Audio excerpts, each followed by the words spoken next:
Welcome to Hurrdat Sports Radio. Stevens out front. Stevens with O'Brien on him. Little shake and bake. Pull up two. Swish. 79-67. Buffalo's racing forward for it. 2:37 to go. Carolina's got to get something here offensively and get some stops. Davis dribbles from the right corner through traffic to the top to reset. Shot clock down to 8 for Cadeau. 6:57 to go. Cadeau to Davis. Didn't catch it cleanly, but is able to shoot it cleanly right through the net. Comes into the left corner. Xavier Brown. One hands a pass. Freer. Open right corner. Three. Hits it. Hawks by 14. 3:05 left in the second half. Wayne Freer delivering as we get down to the wire. Cavaliers have it in the hands up. Beekman with 10 to shoot. Jump pass to Groves. Pass the rock to Dunn. Shovel handoff to Rhodey with 6 to shoot. Rhodey pulls up for a 3. It's good! Wow. And the Who's lead by 14. 2 seconds, 1 second. It is over. It is over. Arkansas wins it. Here they come. Here they come. Duke trying to get off the floor. And they are rushing the floor at Bud Walton Arena. Arkansas wins at 80-75. This is one of those Razorback moments. We're doing everything we can to get this moved in the right direction. And if anyone thinks that this is a one-year deal, then God bless them. Like, this is a build. Like, this is a complete and total build. I'm not saying rebuild. I'm just saying we got to build this thing the right way and build the program. So I'm proud of what we've done. I'm proud of the work that all the coaches and players have put in. I think it's awesome that there's this much coverage. I think it's awesome. But, at your darkest moments, like, you're sitting there after that last game, and I wake up the next day and I'm just crushed for those seniors. Good morning. Welcome in to Hurrdat Sports Radio. I'm Ravi Lulla. Andrew Rogers here with me. Good morning. We're live on AM 590 ESPN Omaha, ESPN Tri-Cities, and live from the Hurrdat Sports Bar and Grill and H&H Chevrolet stage. Of course, you can join us on YouTube or Twitter as well, as our guy TK already has on the YouTube stream. He's always here, bright and early. I appreciate that about him. You can always count on TK. That is one of my favorite things about him, is half the time he comments before the show starts, which I like. I love that. 6:58 a.m. today. We love that about TK. He's working out. Is that what he's doing? Oh yeah, he works out in the first hour of our show. Man, those early morning workout guys always. I did it sometimes, but man, that was not my jam. Was not about that life. I'm a nighttime workout guy. That's where I live. So I used to be, and then when I was in Sioux City, I became a morning guy because I worked nights as a sports anchor up there. And so I did CrossFit, and people that do CrossFit, they only talk about CrossFit. And so for 8 months I did CrossFit, which was great. Like, I was in the best shape of my life. And then I just, you get lazy. Sometimes you get smacked with that gray cloud over your head, and you're just like, I don't really want to go today. And then that became, I don't really want to go today either. Yep. And then, a week later, it's like, I don't really want to do this anymore.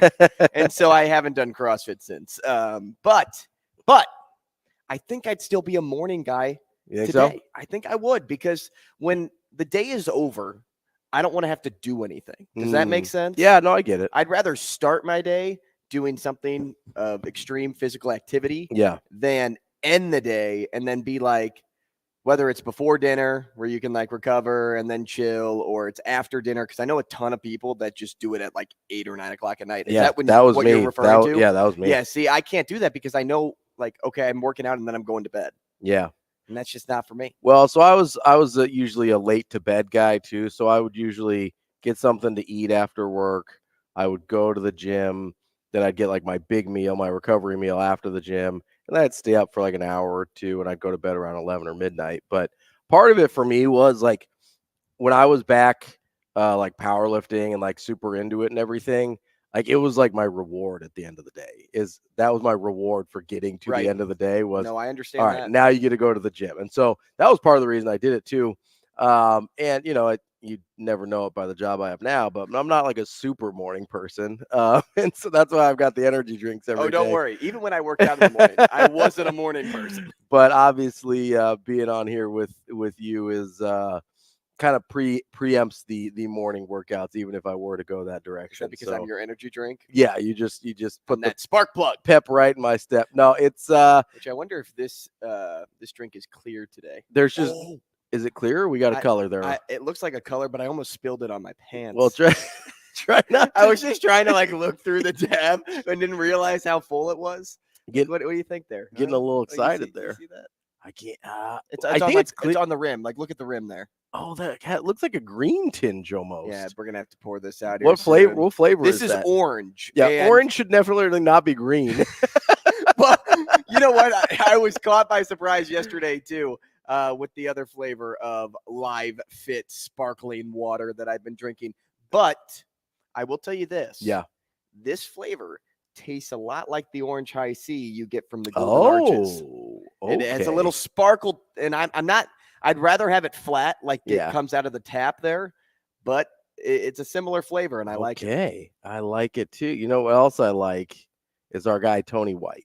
Yeah, and hopefully no one else likes him as much as we do. We need to have a little discussion about Tony White because I'm getting this is funny because that's how I think about Matt Rule in his office when he's talking to everybody else but Tony White. Like, he brings them all in for this war room conversation, and he's like, "We need to have a conversation about Tony White." I'm getting a little bit nervous about the USC rumors, and I don't know if they're real or not because most of what happens on the internet. Not most, but there's a lot of things that happen on the internet. They're a little it gets carried away, suspect at best in terms of accuracy of the information. We haven't seen any of that this week. We haven't seen any of that. I mean, exactly the entire history of the internet. But it's always right. It's on the internet. It's true. There is a rumor out there that USC is interested in Tony White for their defensive coordinator job. They fired Alex Grinch in season, and I mean, he would be a good hire for USC. I mean, that would be a terrific hire for USC. So that's why it concerns me first and foremost, is because it makes sense. It's from a part of the country that he has spent a lot of his life, that Southern California region, whether it's going to college at UCLA, spending 8 or 9 years at San Diego State. I'm actually less worried about the San Diego State head coaching job than I am about the USC job, because from what our guy Adam McClintock is telling us, he thinks they're going offense there, and I think he's right. So I'm not super worried about Tony White there. I am pretty worried about that USC job, even though I didn't think a sitting D coordinator job was going to be able to pry him away from Nebraska, and I still don't, because I think Nebraska will match whatever he's being offered. But because it is kind of in his home region, because it is on a team that, especially if Caleb Williams decides to come back, is going to be a national title contender if they have a even functional defense. And you go from, I mean, if you're Tony White, you're sitting there and be like, okay, my defense was awesome this year, and we could only score 18 points per game, and 28 of those were against Louisiana Tech, and 31 of those were against Northern Illinois, or I might have flipped those numbers, but you know what I mean. Or I can go to USC, where my defense can be slightly below average, and we're going to win 11 games. Probably, right? I don't totally know what it looks like in the below average, if that.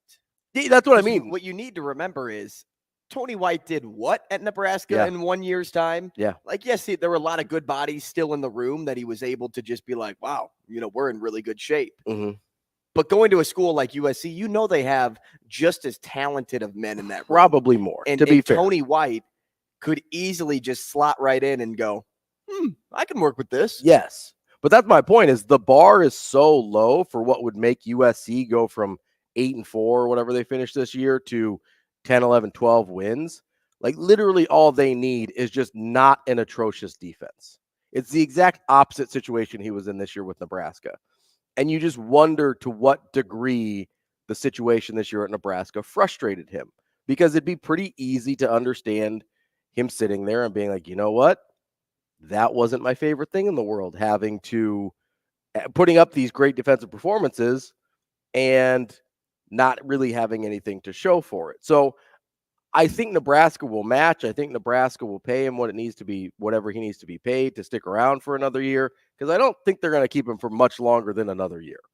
Like, I pretty much halfway through the year, I started thinking, this is a 2-year guy, and then he's going to move on to bigger. Especially if the success is continues. repeated. Yeah, and with the guys returning, I think he's got a pretty good shot at that. The question, and maybe we could talk about this at some point, the way the front half of the schedule lines up for Nebraska next year.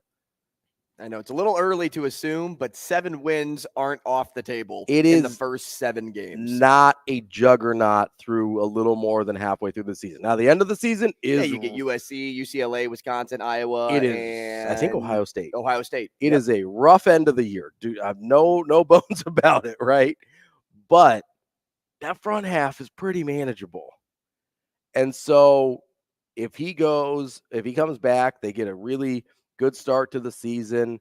There's a lot of Mike Riley 2016 vibes to the way the schedule sets up next year.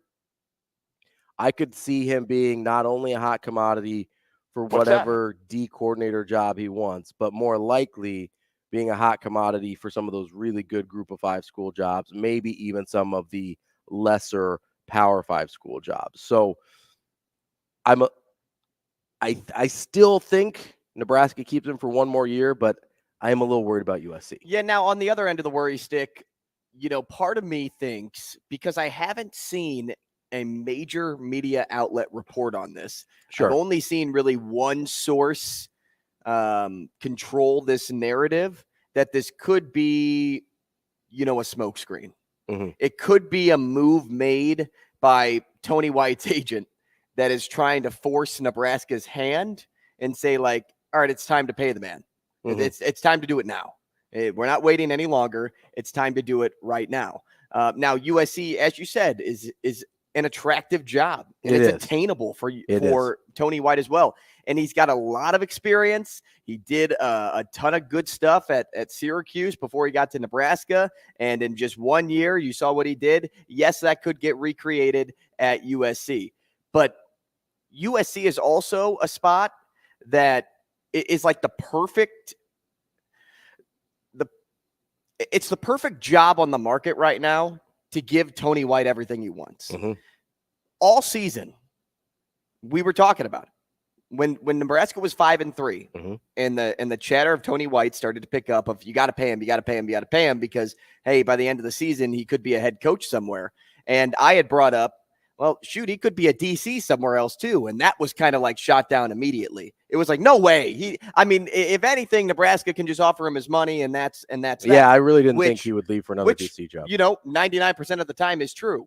This is the 1%, though. USC this is the job out there that even if it was a smokescreen, it makes sense and only makes sense to smokescreen. Yeah. Because this is where Tony White lived for at least, 4 to 10 years of his life in the California area. Yeah, you go to Southern California, you're looking at almost, I think, 13, 14 years of his life. So okay, well, add a few onto that number. And then, as you said, they're a national title contender.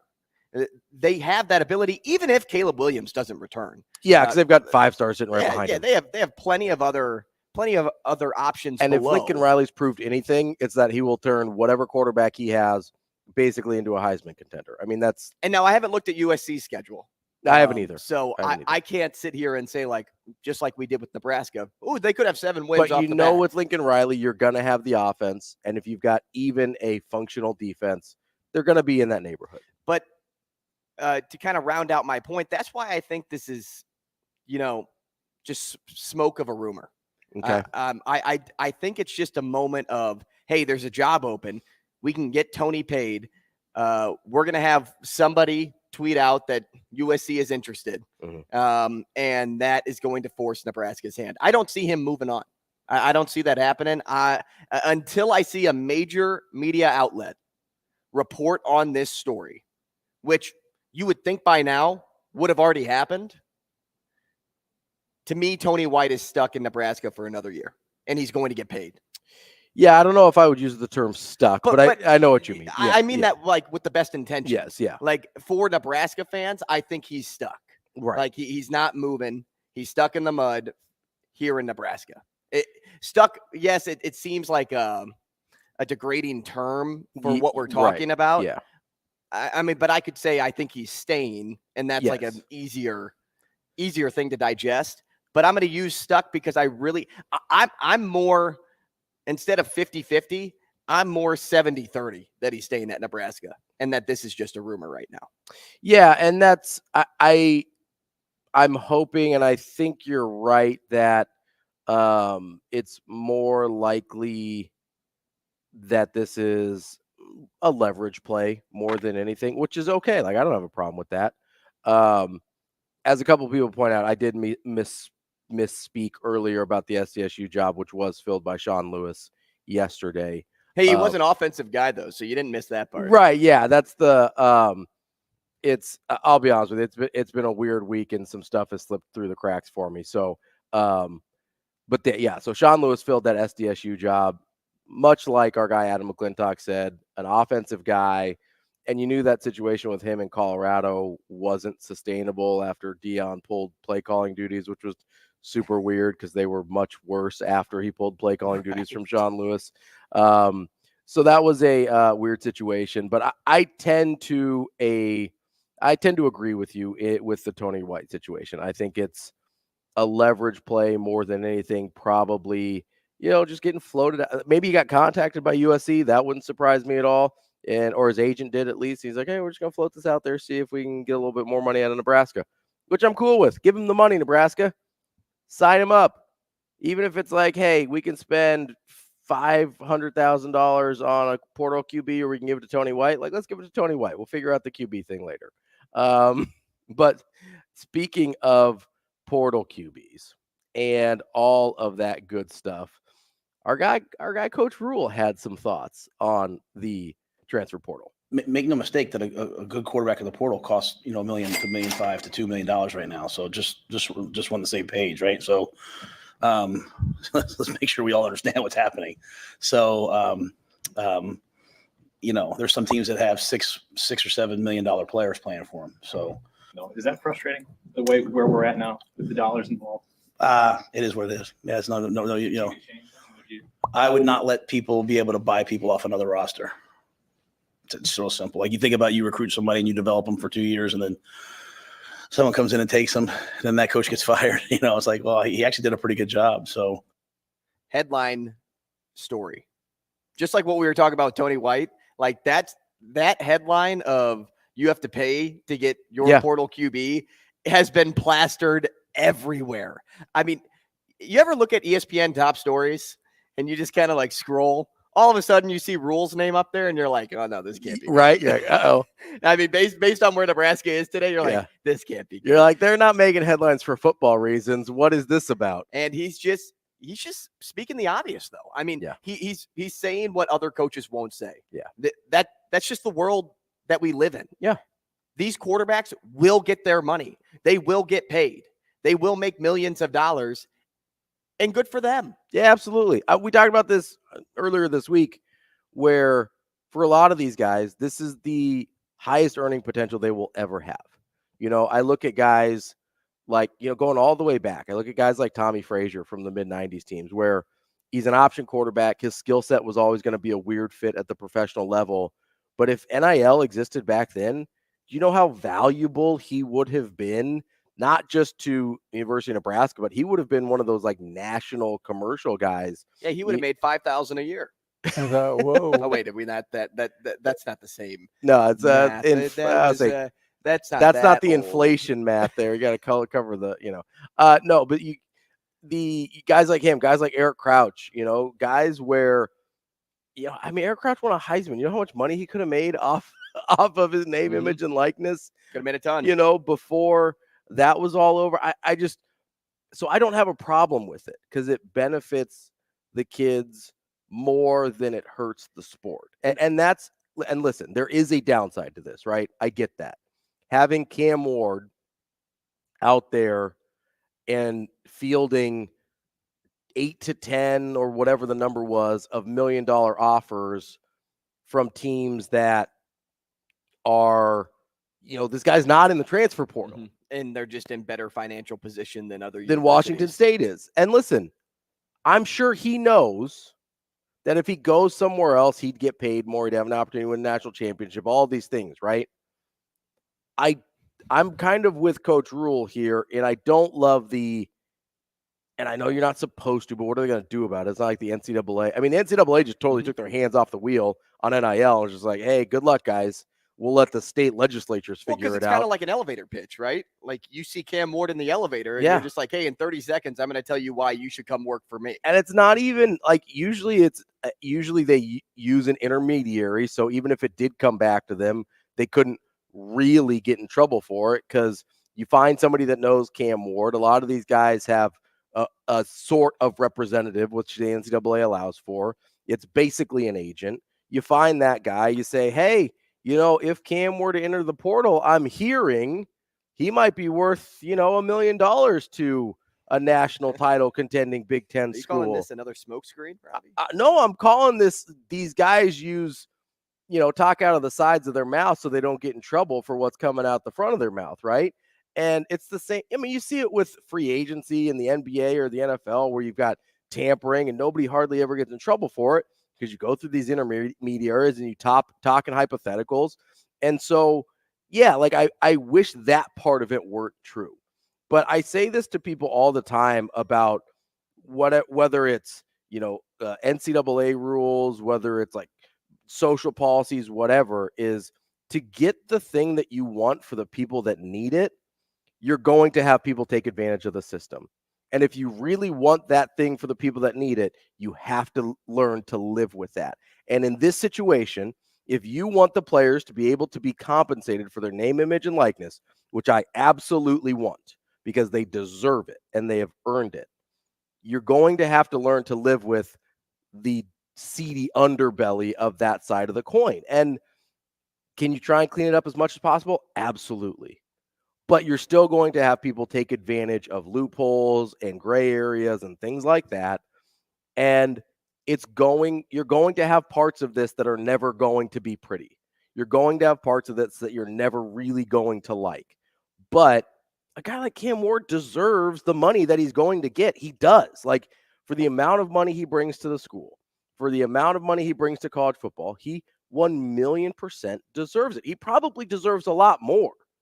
Like, for these high-level guys, the $1 million to $2 million is still dramatically underpaid. And when you have 7 digits dangling in front of somebody, especially, I mean, somebody of the age of 20 years old 18, or 19, 40 years old, yeah, I mean, I'm reaching for 7 digits. Listen, I love Hurrdat Sports. As long as the decimal point is like on the back. Yeah, we're 7 digits before the decimal, right. Not after the decimal. That doesn't help. But like, I love Hurrdat Sports, right? Somebody comes and starts dangling 7 digits in front of my face, it'd be like, thank you guys. You'd be like a zombie, man. Appreciate the time, you're a zombie and you're reaching out. And that's not a reflection on me. It's not a reflection on Hurrdat. It's not a reflection on anybody. That's just how it is, right? And not only that, I bet Hurrdat would be like, dude, that's awesome. Go for it. Who wouldn't? Something else I want to bring up, and we can do it in the next segment too. Obviously, there's more big names entering the portal at the quarterback position. Yeah. But did it seem like Rule had some reservations about paying that price? Because when I heard his tone when he made that statement yesterday, it seemed like he wasn't happy that is like the world that we live in now, where he has to pay that price to get somebody because of all of the uncertainties that come along with it. We'll cover that next here on Hurrdat Sports Radio.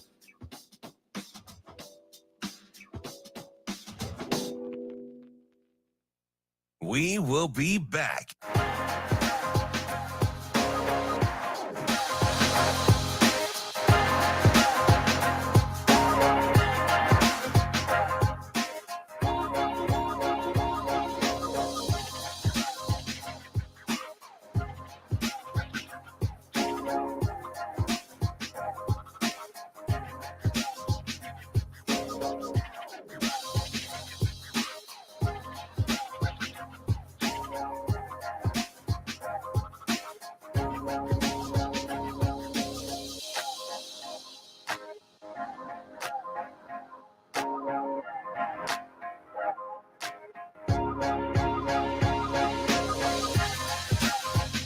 We will be back.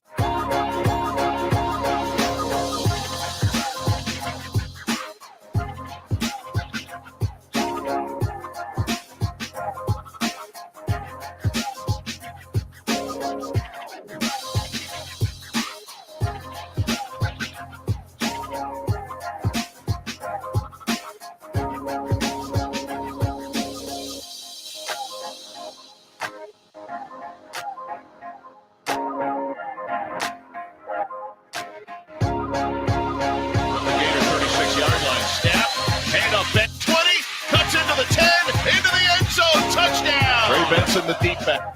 Down. Trey Benson, the deep back. And 5 backpedaling into the end zone.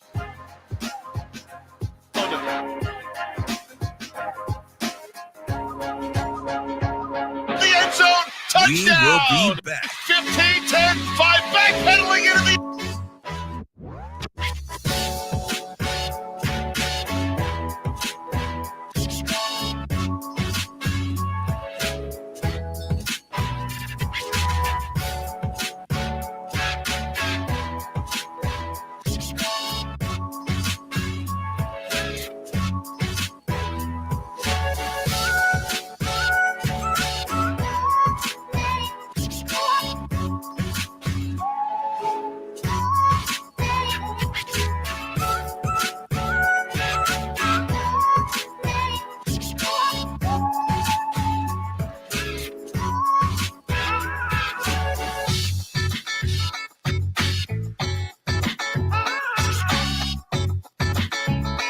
We will be back.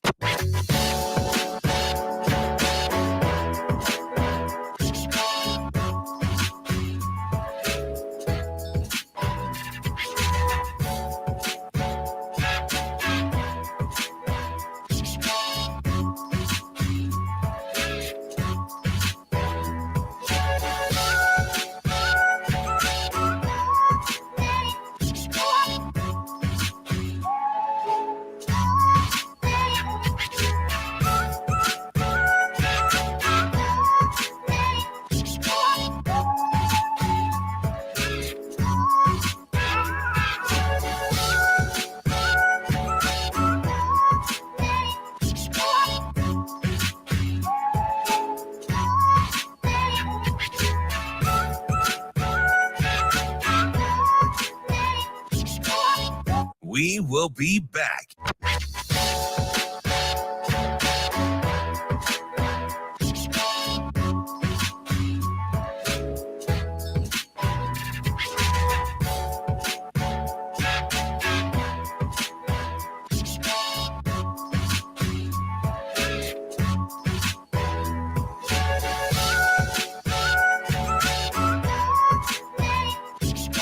We will be back.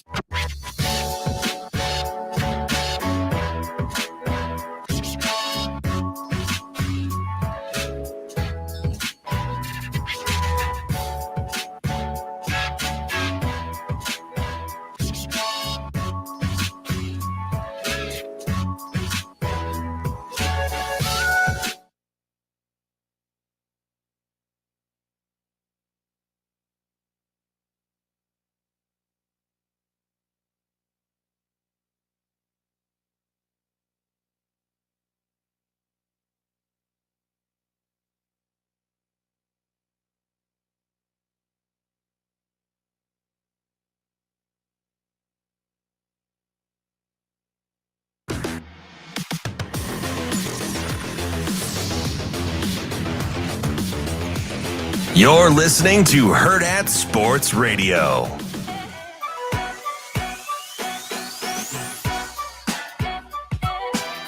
Welcome back to Hurrdat Sports Radio. I'm Ravi Lulla. Andrew Rogers here with me.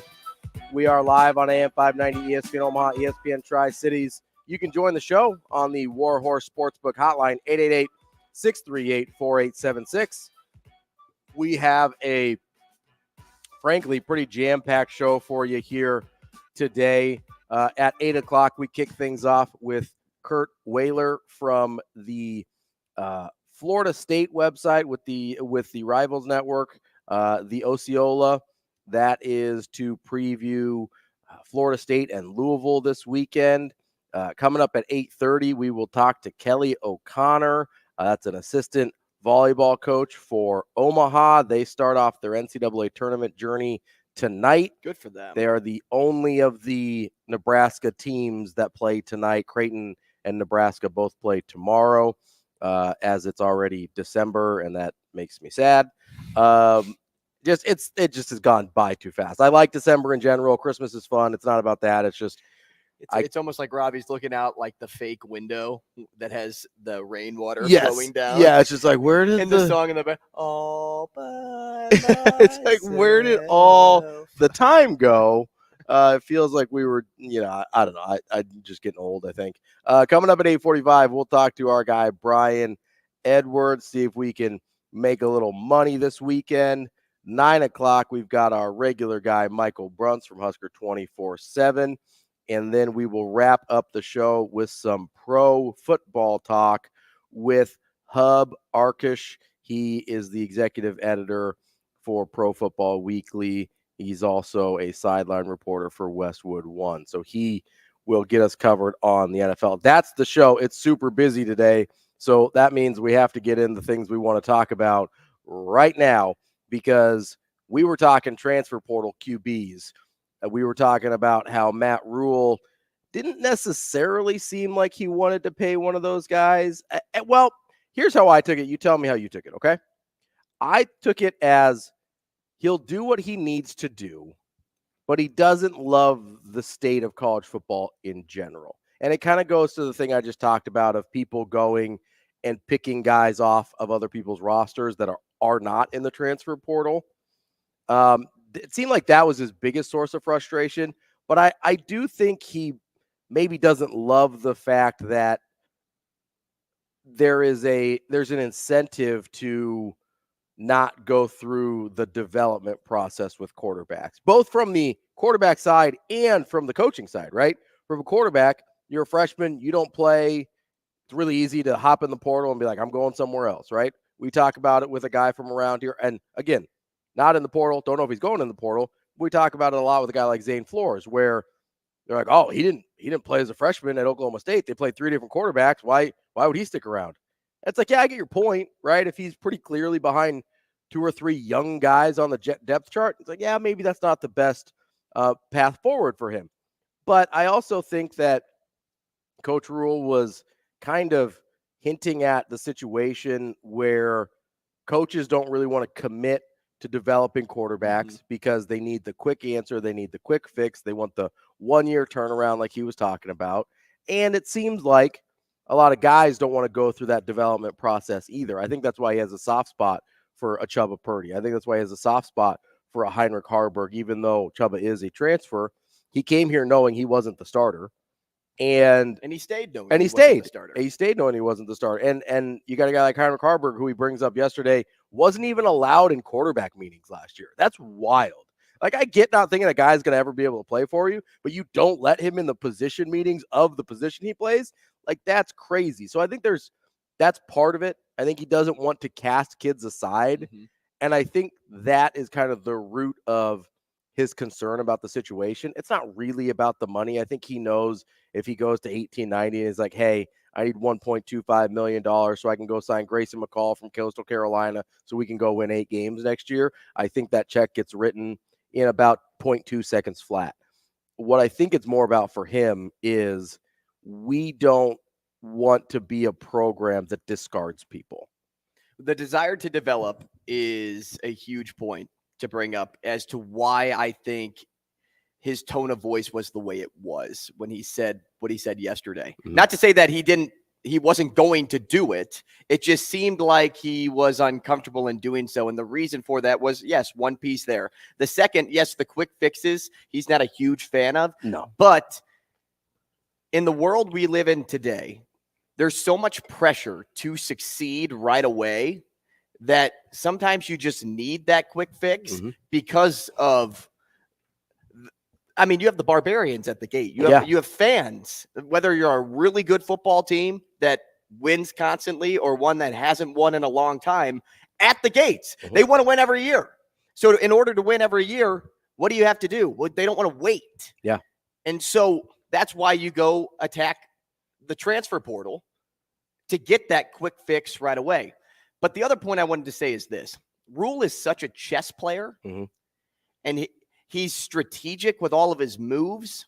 So the reason I also felt he was uncomfortable with saying what he said, even though it was the truth, is you better be sure, one, the player is worth the investment, and two, there's a commitment to that investment.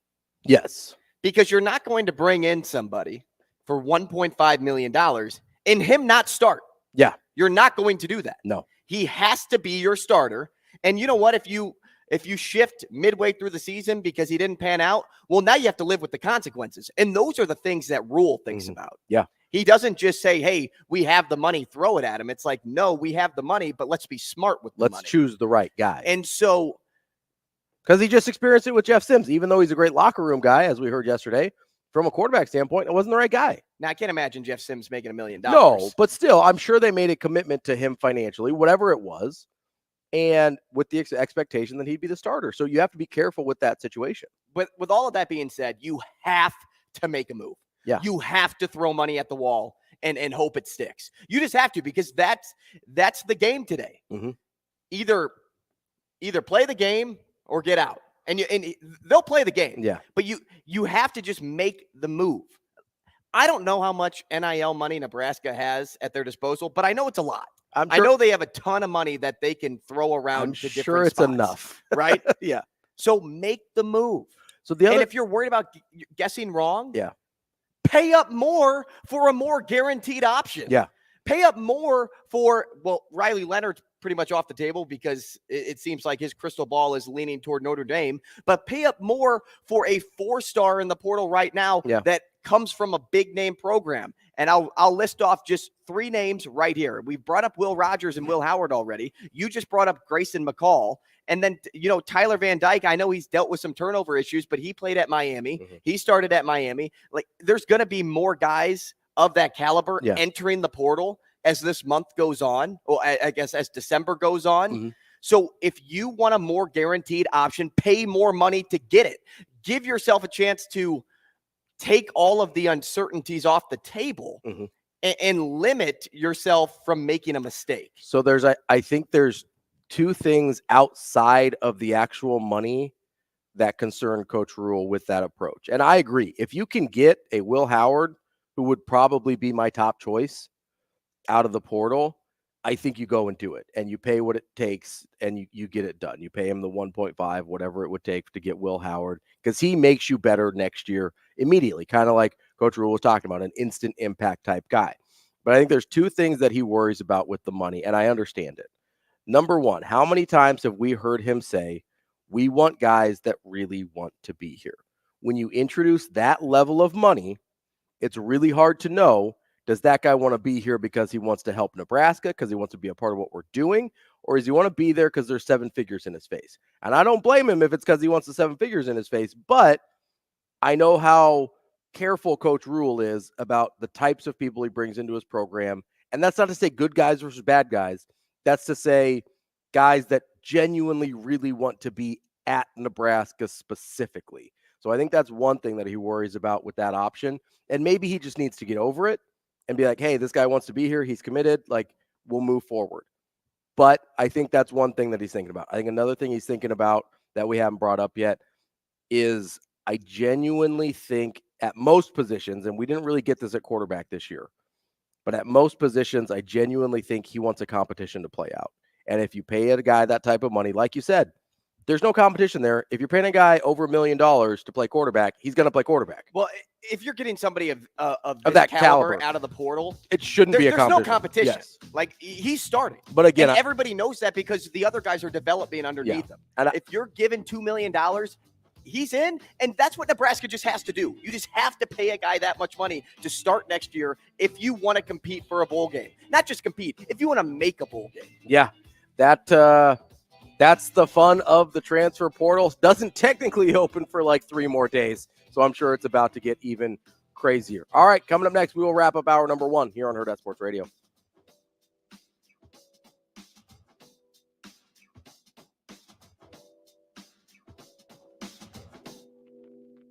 We will be back.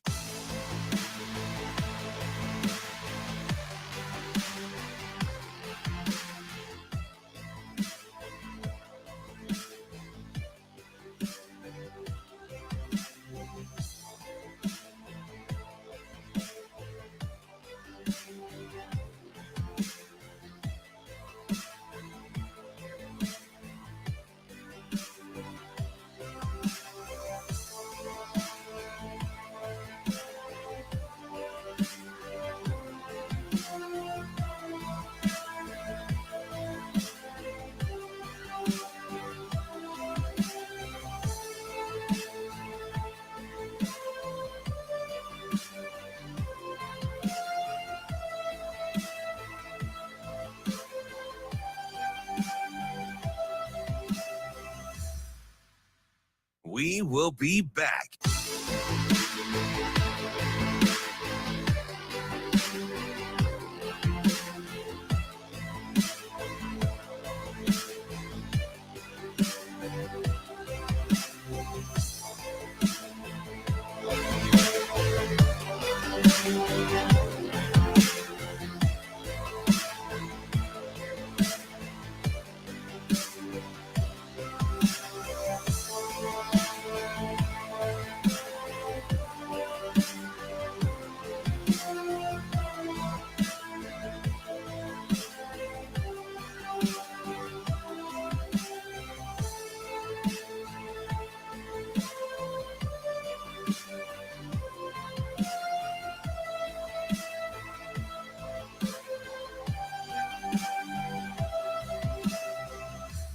We will be back.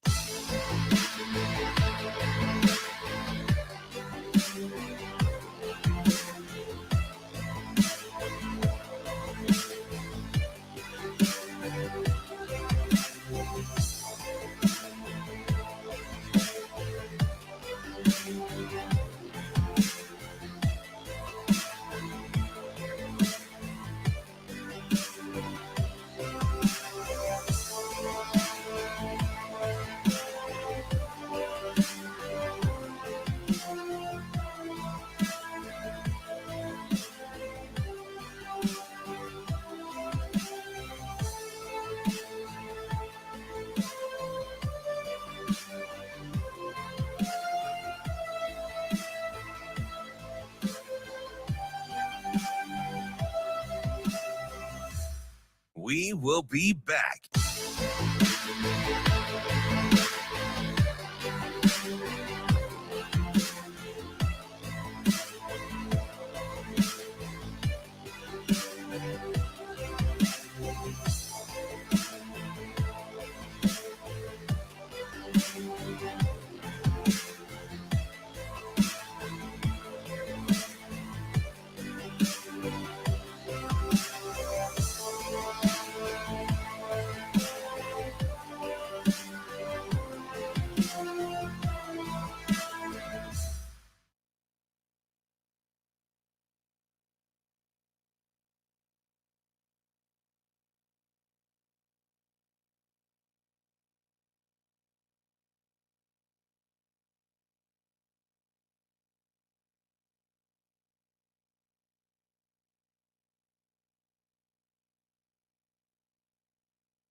You're listening to Hurrdat Sports Radio.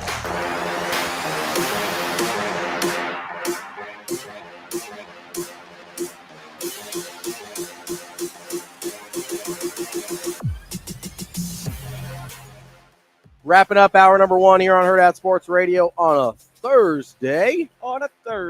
I'm Ravi Lulla. That's Andrew Rogers. We are here from Hurrdat Sports Bar and Grill at the H&H Chevrolet stage. We're on AM 590, ESPN Omaha, ESPN Tri-Cities. The YouTube is up and popping as always. Appreciate all you guys chiming in. And a lot of feelings about that USC defensive coordinator job.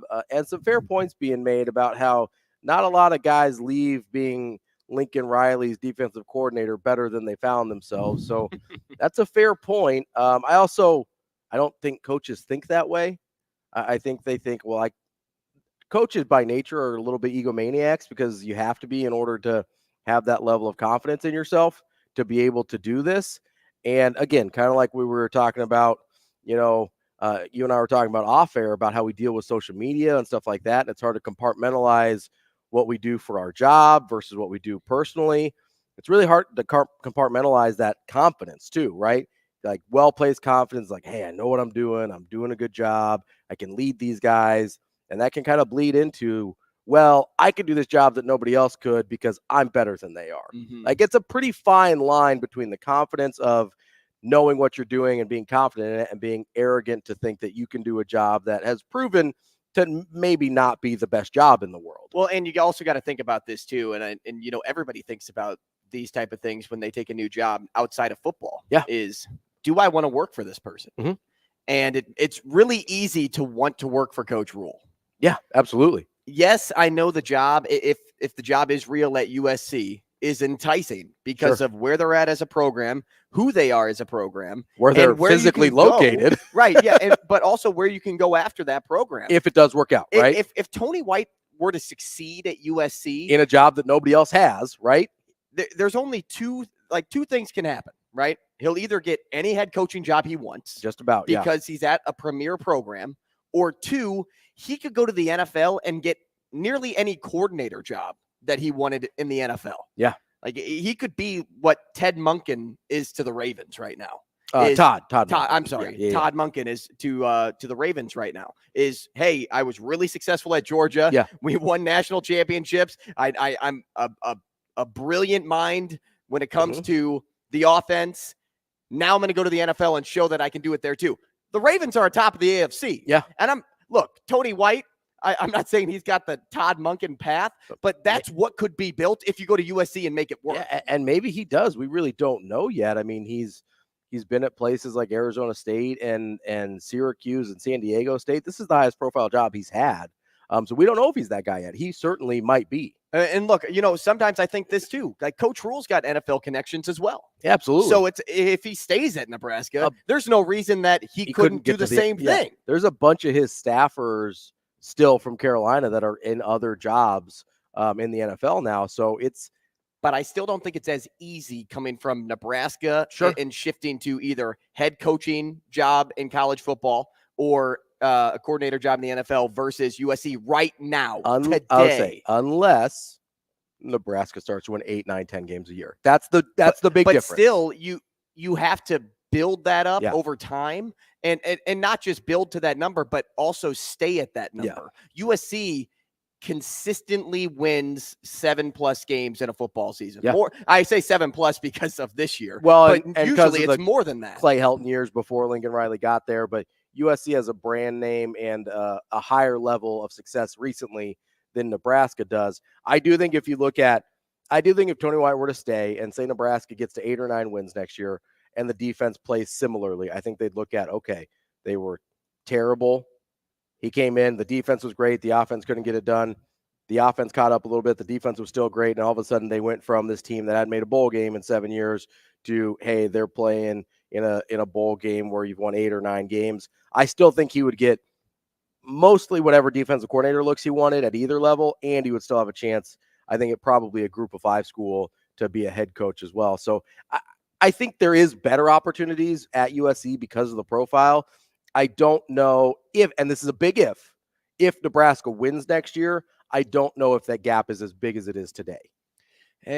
It'll be interesting because if Nebraska wins next year, it will be highly dependent on this defense again. Absolutely, which is, I think, why it'll open the doors for him. Let's hop into an abbreviated, at least for now, Hurrdat Hot Seat. Ooh, let's do it. Section here. Wanted to get a few, it is a Thursday. Wanted to get a few of those in. We missed our Thursday last week because Thanksgiving or something. Yeah, what's that? So here's my first one for you, and it's a football-y one because we're having a very football-y day today. Out of the 8 teams, and I'll give you a second to bring up the college football playoff rankings if you want here. No, I'm good. But out of the 8, I know who's 1 through 8. Well, I mean, sometimes I just need to look at it, right? out of the 8 teams that have 0 or 1 loss, which of those head coaches would you most like to have? Let's say you're a random program X, you're hiring a head coach. For whatever reason, all of these head coaches are interested in the job. Who are you taking? Is it a start from scratch program? Like, what's my scenario? Is my scenario, hey, my team has been built, they haven't been winning, so I need a new coach? Or you're like an expansion team and you're building from the bottom? Let's say you're somewhere in the middle. You exist already. Let's say you're essentially what Nebraska was. You exist. You have some history. You've been struggling for a while. And the talent on the roster is no one's really sure yet because you haven't won a ton. You haven't been getting a ton of guys drafted. So let's say it's a Nebraska-esque program pre-Matt Rule. So I can have anybody. You can have any of the top 8. Like I could have Kirby Smart or Nick Saban. You could. But here, my issue with Nick Saban is in his 70s. No, I know, but I'm just asking. You could have any of the 8 guys, anybody you want. Because, I want to make sure we're not just focusing on coaches that are on the market like DeBoer and Lanning. Any of the 8 guys that you want. I don't want Sarkisian. I don't either. I don't like how he acts, even though he's been better this year than last year. The things you notice, it's almost like a bad relationship. Like when you had that one security guard, back, hey, hold him back, hey, it's not time yet, which I don't think he was even security. I think he was just somebody with the video team. Just some guy, hey, wait till the scoreboard pans over to you. And he freaked out on him. It's like, I don't need that temper. Yeah, maybe chill a little bit, So Sarkisian is out for me. So that narrows my options, right? Nope. I still have 7 more to go. For me, I know you love DeBoer, and you'll probably end up saying DeBoer. For me, Saban's out because of the age. I want a guy, because even if he, it's just, I get how successful he's been. I really do. He's in his early 70s. I want a guy that's potentially going to be there longer than that. Well, and my worry even with Saban is, yes, you want to play for Nick Saban. And sure, in the era of the transfer portal, you can get guys to move, but people go to Alabama because they're Alabama. Yeah. And not just because Nick Saban's there, but because they know Alabama's going to win football games due to the talent they bring in. Yeah. So it depends on how much money comes, or how much retention, player retention comes with Nick Saban moving on too. You could think about the same thing with Kirby Smart, although Kirby Smart is significantly younger. Yes. Kirby Smart starts to get interesting. He's a brilliant mind. I'm a pass on Ryan Day because I don't know what he does if not everything's in place already. And he's done a great job. A lot of guys have screwed up the position that Ryan Day inherited. I think it's too difficult to shy away from Kirby Smart. You're going Kirby Smart? Yeah. Maybe it's a little recency bias because he's won a lot and he is on pace to win again. Sure. Yeah. Would this be the first three-peat since the 40s? Yeah, there was Minnesota in it's either the late 30s, early 40s. It's almost 100 years ago. And that era, as we know of college football, was a little loosey-goosey with the titles. You could just choose if you were the best team. I invented a rating service, and they called us national champions. But I'd probably stick with Kirby Smart just because he has a ton of experience under Nick Saban at Alabama. He's done it. He's been there, done that at Georgia, and he's somebody that if you have leading your team for a long time, anybody and everybody would want to come play. Sure, play for you.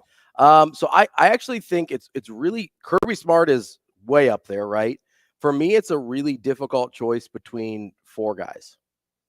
Kirby Smart, Dan Lanning, obviously my guy Kalen DeBoer. I like Dan Lanning a lot too. Dan Lanning is so good. And he's so young. And he's a Missouri guy. Did you know that? So good. Now he's closer to Kansas City, but he's still Missouri, not Kansas. Okay, so it's better. We'll cross Dan Lanning off for being a Missouri guy. And then And look, Dan Lanning was also a part of that Georgia staff. He was part of the Georgia staff. I don't know if people appreciate how good of a job Mike Norvell has done. Because that program. I do, but there's just better options than Norvell. Yes, I do. I just want to acknowledge him because he's not my choice. But I want to, if you're in a place where you need to rebuild something, Norvell might be the option. And because look, we can bring that up with Curt. Yes, we're going to talk to Curt from the Osceola here at the top of the 8 o'clock hour. But that job was in shambles. Jimbo left it in really bad shape. Willie Taggart made it in even worse shape for 2 years. And it took Mike Norvell 2 full years to get that thing even back on track. called culture, man. And he That's did it with strong culture. He did it with line play. He's done an incredible job of mixing the portal with high school recruiting. So I want to just give him his credit. You're right. I am going to go DeBoer because I think he's an incredible he's just your football guy. coach. He's my guy. Although I will say, really, really close between him and Dan Lanning. I'm so impressed with Dan Lanning that it was probably like 55-45 in DeBoer's favor, but way closer than I expected it to be with Lanning. So we only got half of one round of Hurrdat hot seat in, but we are going to talk to our guy Curt Weiler here in just a minute from the Osceola. He covers Florida State football for Rivals, and they have a huge game coming up and a chance to potentially punch their ticket to the college football I still think it's playoff. really difficult even if they win. I do too. We'll talk to him about that next here on Hurrdat Sports Radio.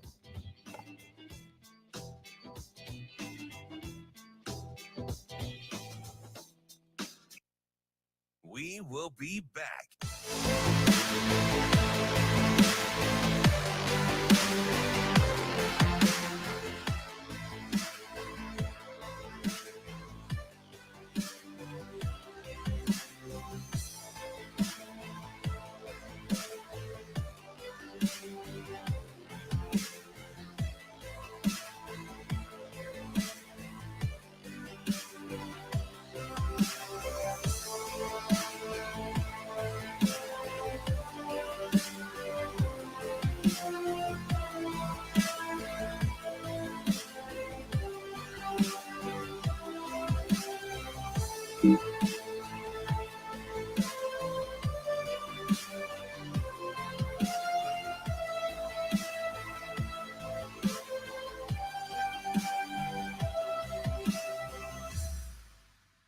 We will be back.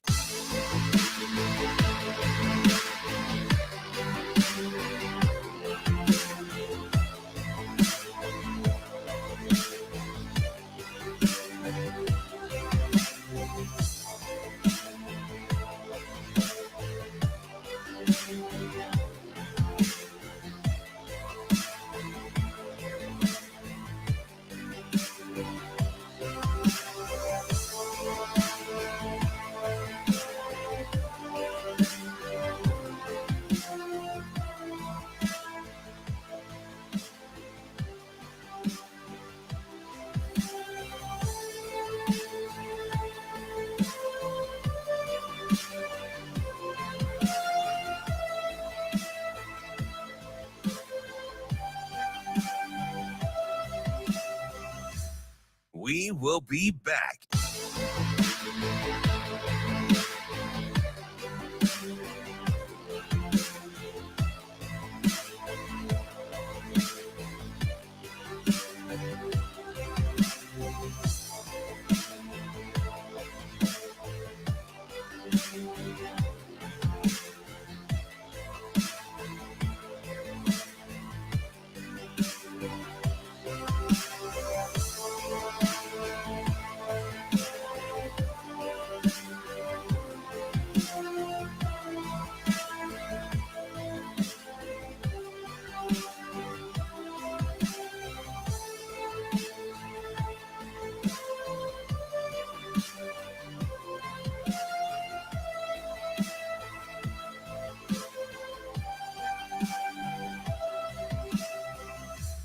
We will be back.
Welcome to Hurrdat Sports Radio. The Gator 36-yard line. Snap. Hand off Benson. Left side 35. Breaks free to the 30.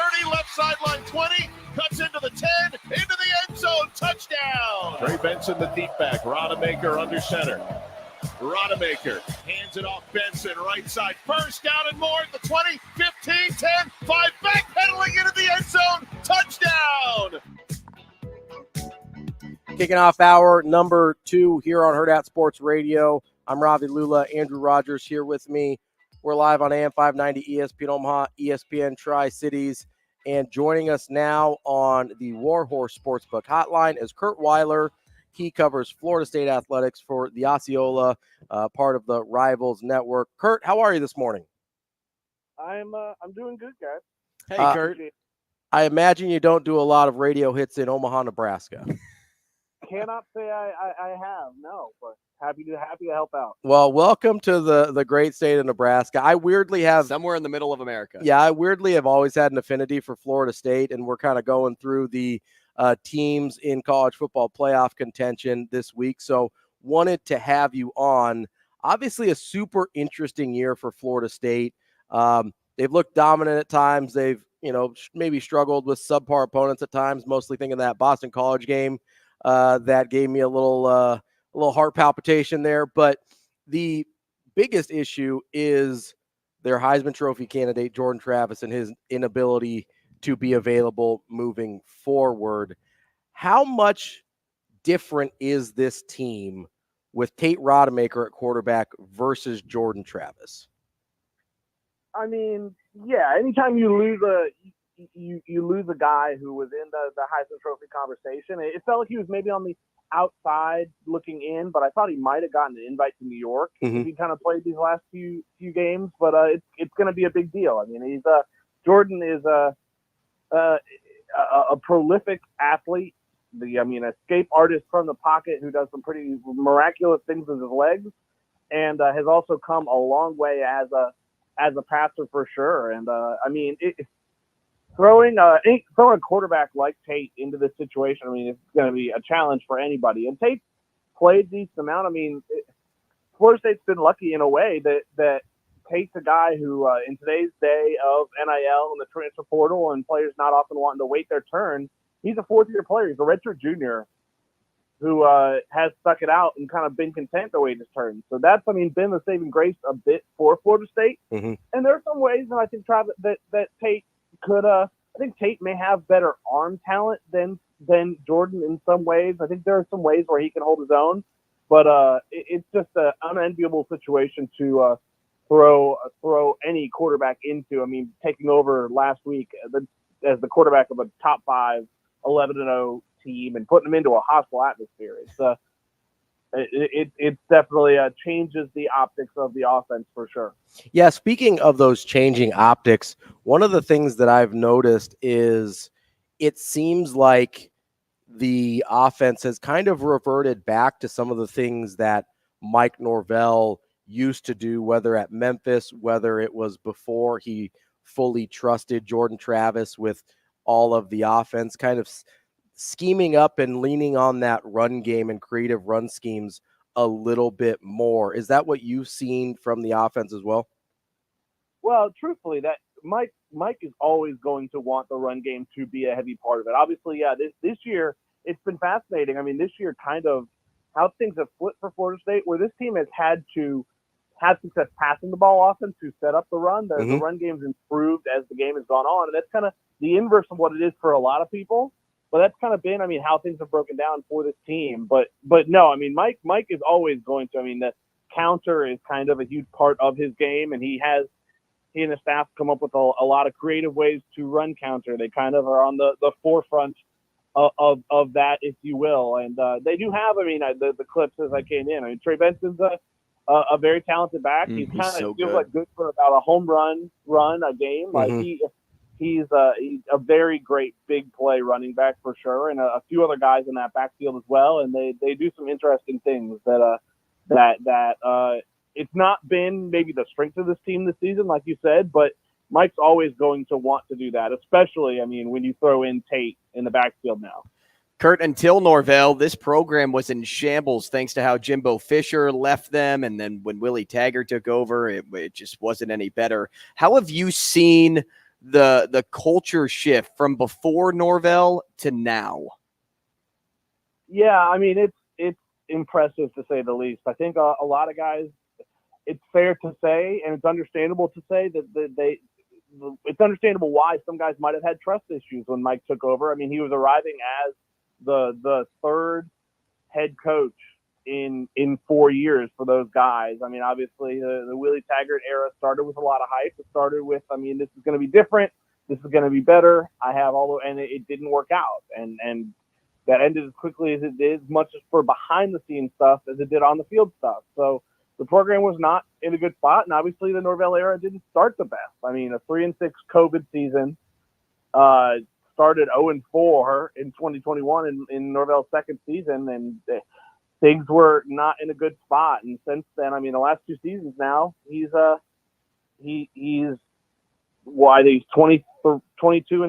now. It's been a really impressive turnaround run for him, and I mean, not everybody bought in, and it did take some time to build that culture. I think Mike had to kind of prove to the guys, his thing is always, I'm going to give you my best every day. And if you give me your best every day. And I mean, it's a testament to some of the guys who stuck around are some of the best players. I mean, Jordan was a guy who Mike inherited. Kalen DeLoach, the all-ACC linebacker, is a guy who Mike inherited.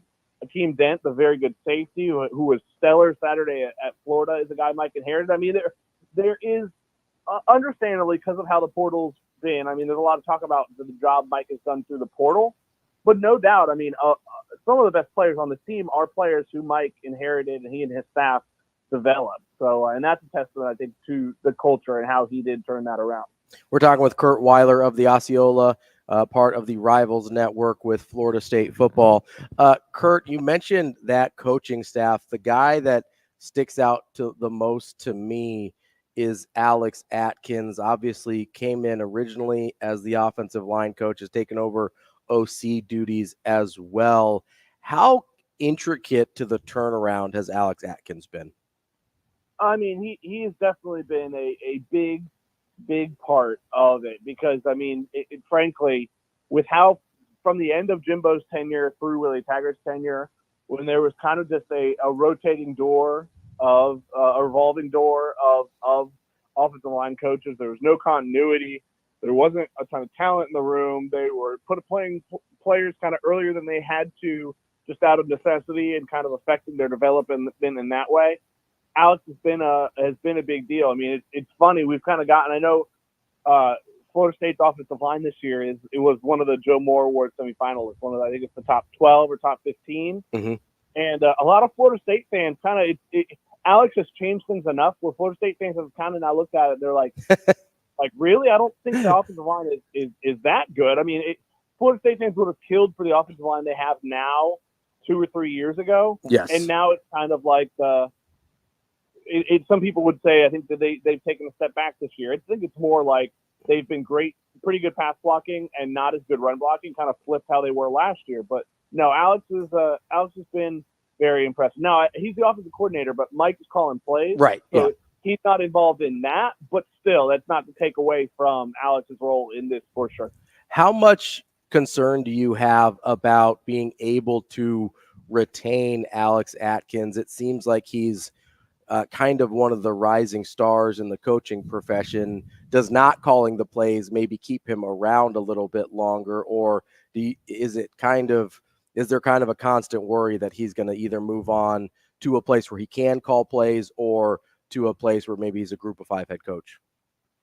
Yeah, he said all the right things about kind of not being in a rush and being content to wait for the right opportunity to present itself. I mean, no doubt FSU fans kind of have always every time he pops up on one of those hot boards when a job comes open, and I'm sure he will for a few this cycle as well. Florida State fans kind of panic a bit, but I mean, he's getting paid handsomely. He's getting paid over $1 million to be a non-play calling offensive coordinator, which I think is a sweet gig. I think you're right. I think there may reach a point where it's possible he gets hired directly out of Florida State for a head coaching job somewhere.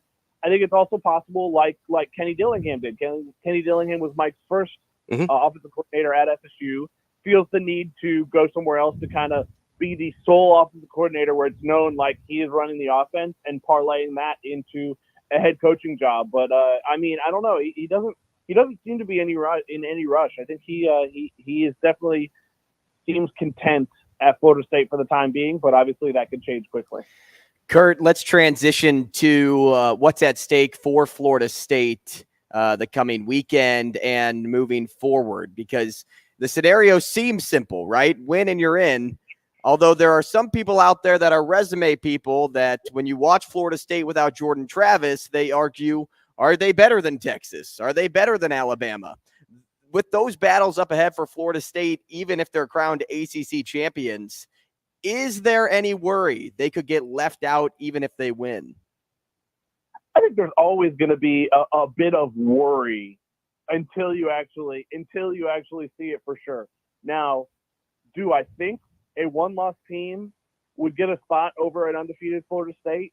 No, I don't. And the ESPN crew Tuesday night said as much, kind of especially with how the rankings lined up. I mean, the truth of the matter is, since the BCS started in 1998, no one-loss team has gotten the chance to play for a national title over an undefeated team. It has not happened. Now, obviously, I think you can make the case. The circumstances around this are setting up for one. If it were going to happen, here's how. But I think it would just be a shame. I mean, in the last year where that could happen, because we're going to the 12-team playoff last year, it would just be a shame to kind of drill home to like, oh, games don't really matter because you can go 13-0 in a Power 5 conference and we're going to pick the team that lost the game. I mean, it sends the wrong message. It's kind of antithetical to everything you've been trying to say and that college football has kind of been about. And so, I mean, the truth of the matter is, do I like Florida State's chances against Georgia or Michigan or whoever without Jordan Travis? Not especially. But if they win Saturday, I think it's hard to argue they've earned the right to play in that game, however it goes. Curt, I'm curious, as we lead up to this Louisville game, what are some of the things you're looking at that you are a little concerned about in terms of challenges that the Cardinals can present when they face Florida State? Yeah, I mean, I think they've got a real good running back in Jawar Jordan. I think they've got a few really good wide receivers, but especially Jamari Thrash, the Georgia State transfer. And they've got a quarterback who's experienced. I mean, Florida State, not to take away from the defense, which I think has been great this year. The numbers bear out being great. They've had a bit of a stretch of not playing the most experienced quarterback, playing a few backups, playing a few guys who are younger in their career. Jack Plummer's a 6th-year quarterback who's played a lot of college football. So I think he's like, anytime you're a 6-year quarterback, I mean, there is a ceiling on what you're going to be because obviously you're still in college this far in and kind of still want to cling on to college football.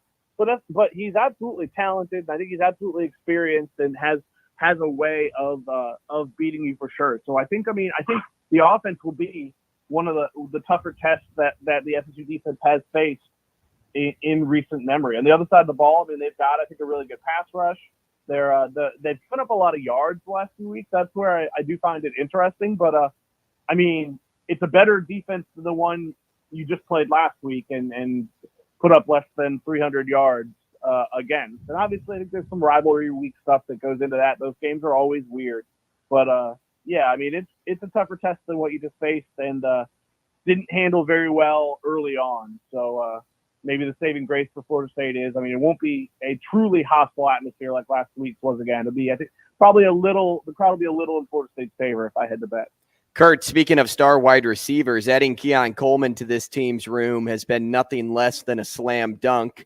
Like that little tie-in together, guys. Everybody know basketball, football. We knew he was a super athlete when he joined, but becoming a projected first-round pick is just the cherry on top of the year that he's having. What makes him just different, watching him week in and week out? I mean, it's the athleticism. He's going to have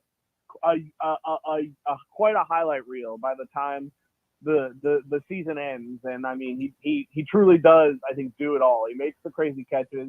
I think he runs pretty clean routes. I think is a contested catch like master. I think he makes some ridiculous contested catches, which is So it's somewhat of a skill you can't entirely teach, just that level of toughness. I think, a big thing for someone like Keon, who, mind you, had never been a punt returner, had never returned punts before coming. He was buried down the depth chart at Michigan State there. They had somebody else. In both the rivalry game, he didn't have the biggest receiving game against Miami. He didn't have the biggest receiving game against Florida. In both those games, he had a huge punt return that set up what was kind of the game-winning score, if you will. He's kind of just a dude who makes plays. He finds a way to make an impact every week, and there's something kind of that je ne sais quoi. There's something to be said for that. Curt, we'll get you out of here on this. Despite being undefeated, Florida State has sort of, I think, run under the radar a little bit. Obviously, a lot of headlines with Michigan this year, Georgia as well, with being the two-time defending champ, and then Washington has sort of felt like the darling of college football with Michael Penix. Florida State, that fourth undefeated team, has kind of slid under the radar. But I'm curious, out of the Florida State teams that you've covered, where does this one kind of rank, at least in terms of regular season? I know we haven't seen how the postseason plays out yet, so it's a little tricky. But in terms of regular season quality, where does this Florida State team rank for you? Oh, it's the best team. I started in 2015, right after the back-to-back full trip. So it's the best for sure that I have covered. Is it as talented as those 2013, 2014 teams? No, that's top to bottom. I would say no, but they have a certain attitude about them. They're resilient. They handle adversity remarkably well. There's something about them, even beyond the talent, that's just kind of it's hard to put into words. But they're kind of been the total package. They've won games a bunch of different ways. They've, I think, rallied from 4 double-digit deficits. There's, I guess a bit of that TCU last year factor to them. But no, this is definitely number one. And they've got another great recruiting class coming in, so maybe they'll get a little bit closer to that talent level from about a decade ago as well. Curt, we appreciate your time. Thank you so much for joining us. And, maybe if Florida State is able to keep winning those close games, we might talk to you again soon. Hey, sounds good, guys. Thanks for having me. Hey, thanks, Curt. That's Curt Weiler from the Osceola. That is part of the Rivals Network. What's up? I don't think Curt is 100% right with his Florida State take. On which one? On the one when I asked him about the scenario building, even if Florida State wins. Okay. I know what he's saying. Yeah. I know that, a team in the BCS era who was undefeated was never left out, right? I know that. Well, I guess more in the college football playoff era, after the BCS era. But you really have to look at the state Florida State is in as a program. Does a backup quarterback bring you the watch numbers that you're looking for in the college football play? Like, are they one of the top 4 teams in college football? That's the question you have to be asking yourself. If you're the committee, sure. And that's what the committee preaches, right? Yeah. That these are the top 4 teams in college football. Whether Florida State is undefeated or not, without Jordan Travis, I don't think you can make the case that a Jalen Milroe, SEC champion Alabama team, assuming they beat Georgia, Quinn Ewers, Steve Sarkisian Texas team, that wins the Big 12, is worse than Florida State. Yeah, so I do think it's way more up in the air than and I still think if Georgia loses in the SEC championship game, that they're better than Florida State. So that's where I don't disagree with you. I think Georgia is better than Florida State. I do think the committee is going to be really careful about putting non-conference champions that have a loss over an undefeated major conference champion. I think that's where I think it's less for them about, is this in that scenario? I think it's less about like, hey, a Florida State with a backup quarterback is not going to be a matchup we want. I think it's going to be more about setting a precedent. I don't know that they're going to want to set the precedent that an undefeated conference champion gets left out. And I get that it matters less moving into a 12-team playoff, but it does still matter about the precedents that you set with these types of decisions. Now, if Alabama beats Georgia and they're the ones that knocked Florida State out, totally get it. My issue would be if an Ohio State as a non-conference champion or a one-loss Georgia, even though I think both of those teams are better than Florida State, the not putting themselves in a position to win a conference championship, I think the committee will not want to reward that. But even still, like Washington is a great example. Yeah. They're 9.5-point dogs to Oregon this week, Which is crazy. I don't understand the that. biggest, most obnoxious spread number Yeah. outside of Michigan, Iowa that you get with but two that of the makes top sense. teams in football. Michigan, right? Iowa makes Right? sense. Especially with two of the top teams in football. If Yeah. Oregon ends up winning, a Michael Penix Washington team is still They're better. a better team than Florida State. And I don't disagree that they're better. So you got to get the 4 best teams in there, whether there's a 0 next to somebody's record or not. Are they one of the best 4 teams? I totally understand that argument. I think from thinking like the committee, I don't think they like to set precedents of disregarding things that happen in the regular season. Washington in that scenario would have taken a loss. Washington in that scenario would not be a conference champion. Again, Oregon as a one-loss conference champ, no problem with that. Texas with a one-loss conference champ, no problem with that. Alabama as a one-loss conference champ, no problem with that. Where I think it starts to get sticky and sets a precedent that I don't think the committee wants to set is if you start putting in one-loss non-conference champs over undefeated conference champs. Now, if Florida State loses, it makes everybody's life easier, right? So can Georgia be the exception to that rule? Well, that's the tricky part because of their – They have to be. And I know they don't have to be, though. They have to be. They're one of the best teams. They are arguably the best team in college football, even if they lose to a good Bama team. I mean, listen, I'm looking at the college football playoff rankings right now. You can make the argument, and I like Florida State. I can make the argument that out of those 8 teams, they are number 8. I understand that. But it's not just about who is the best team. It also is about who has the best resume. And being undefeated puts you ahead of those one-loss teams if you won your conference championship. I'm not saying that makes them one of the 4 best teams. I'm saying that makes them one of the 4 best candidates for those spots because of that. Again, one-loss conference champions, put Oregon over them. Put Texas over them. Put Alabama over them. No problem whatsoever. I think you get in really weird territory when you say, hey, you won every game on your schedule. You play in a major conference. You won your conference title. Sorry, bud, you're out. Especially if they go out and prove. I mean, Louisville is currently 14. They were 10 last week in the college football playoff. You go out and win a pretty big game against a team with your backup quarterback, and you prove like, hey, we can still beat good teams with our backup quarterback. That's what I think they'll look at as much as anything if Florida State wins that game. I don't disagree with you that they're not one of the 4 best teams. And I'm just and that's what the college football playoff's all about, though, is having the 4 best teams in there. Think about it in this scenario, though, right? Okay, so we do this with the college basketball selection committee all the time. Is we run into these situations where you have these major conference teams that take 10, 11, 12, 13 losses during the regular season, and then you have a St. Mary's team that went 28-4 and did everything they're supposed to do, and they only lose to Gonzaga because Gonzaga is going to be a number 1 seed and whatever, and they get left out. It's like, listen, the major conference teams had their opportunities to not take 13 losses and get in. I get that those teams are more talented than St. Mary's. Schedule thing, man. But St. Mary's deserves that spot more. Everything's about strength of schedule, though, at all levels. I don't need to see a 14-loss Trae Young Oklahoma team in the NCAA tournament. I saw them 14 times. They don't deserve to be there. The strength of schedule thing. That's how it works. And Florida State just isn't one of the 4 best teams in college football. Coming up, we've got some Omaha volleyball to talk about here on Hurrdat Sports Radio. We will be back.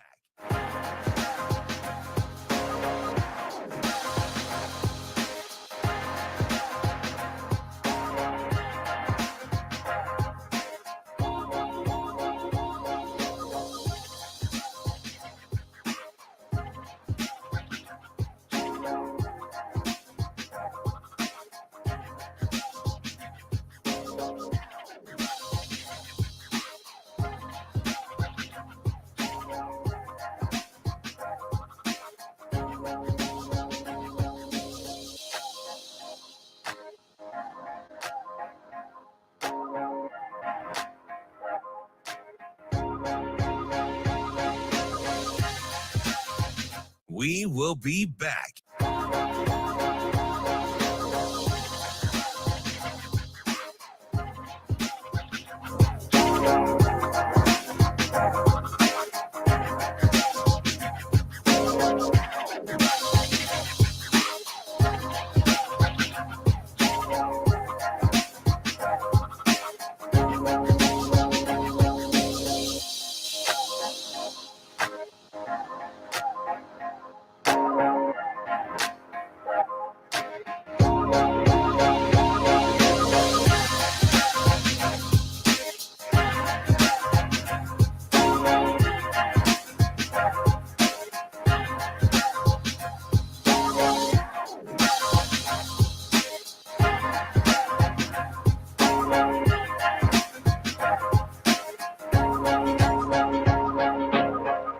We will be back.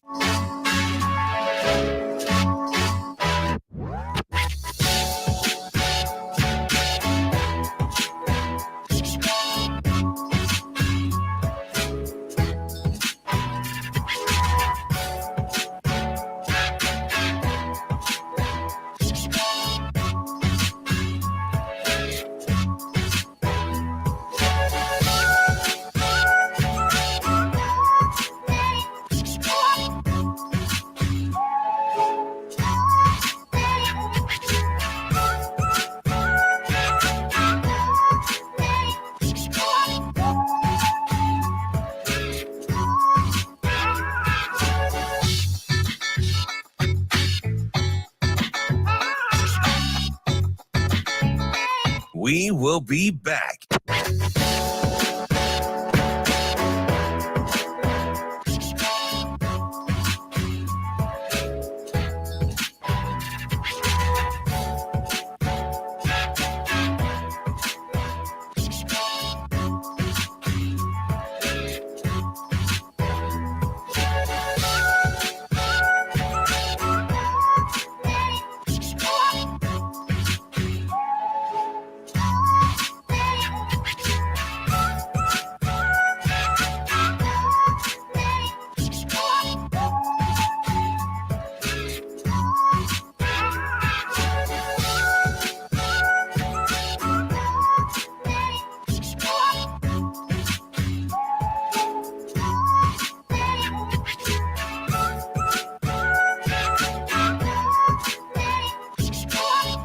We will be back.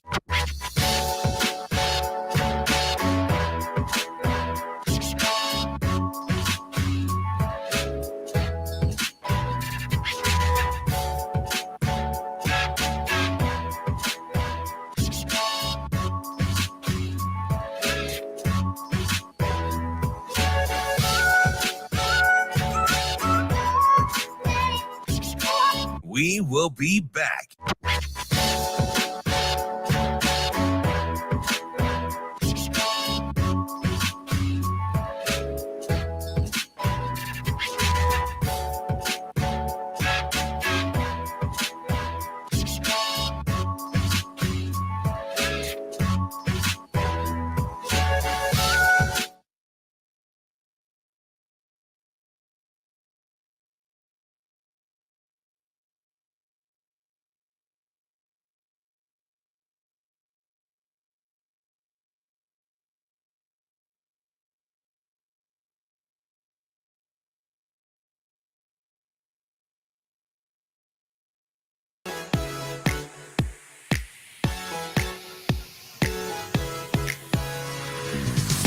You're listening to Hurrdat Sports Radio.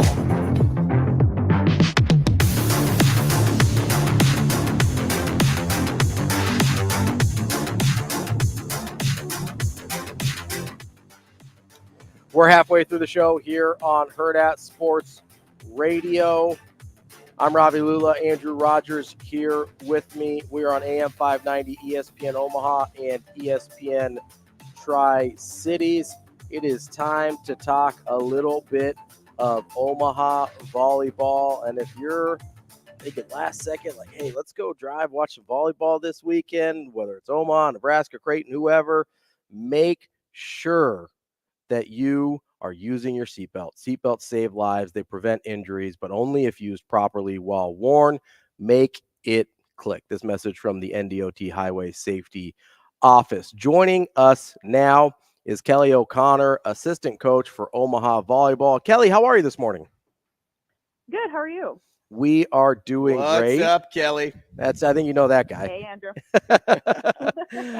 Kelly, first of all, congratulations on being Summit League champions, making the NCAA tournament.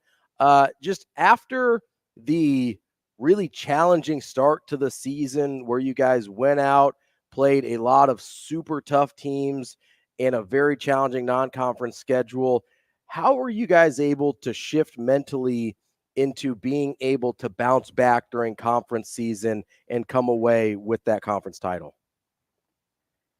Yeah, that's a good question. We focused a lot in that non-con about every day is an opportunity to get better. If we want to play in the NCAA tournament, these are the type of teams we will play. And if we continue to get better, and it's a race to November, how good can we be then? That the conference tournament part will take care of itself. Kelly, or the conference season will take care of itself. Sure. You are, as a part of Ravi's question there, to branch off of it, already seen Kansas once this season. So what does that do for this group, and how do you think that match early on could be a difference maker? Yeah, so it's interesting because I think we might be the only team in the NCAA tournament to have played the person we're playing in the first round. So it's an advantage for us because we are totally different than we were 3 months ago when we played them. We were in a 5-1. Kaylee was on the right or on the outside. Emily wasn't playing in the middle. So we just have grown a lot, and we are completely different. So I think that's an advantage for us. Also, we've been talking about how it's a metric, right? How we started the year, and let's show them who we are now and show them our growth and show them our grit. And so I think it's a huge advantage for us. Omaha volleyball plays Kansas tonight at 7 p.m. You can drive down to Lawrence. You still got time, or you can check it out on ESPN Plus. We are talking with Kelly O'Connor, assistant on that Omaha volleyball team.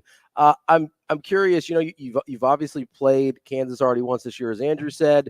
I'm sure you've been studying up on them in preparation for your match tonight. What are some of the challenges that Kansas presents for you? Yeah, their setter is very elite. She makes the offense go. They have 2 really good outsides, and then their right side has a cannon. They're mostly pin focused. And for the first time in a while, we won't be the most physical team on the court. So we will have to play smart volleyball. So it'll be a shift for us. It won't be how hard can we hit. Now we'll have to hit hard all the time, but it won't be how hard down can we hit. We'll have to play in the back third. We'll have to play off the block. And then understanding that what's coming back at us will come at us with pace. So being disciplined defensively.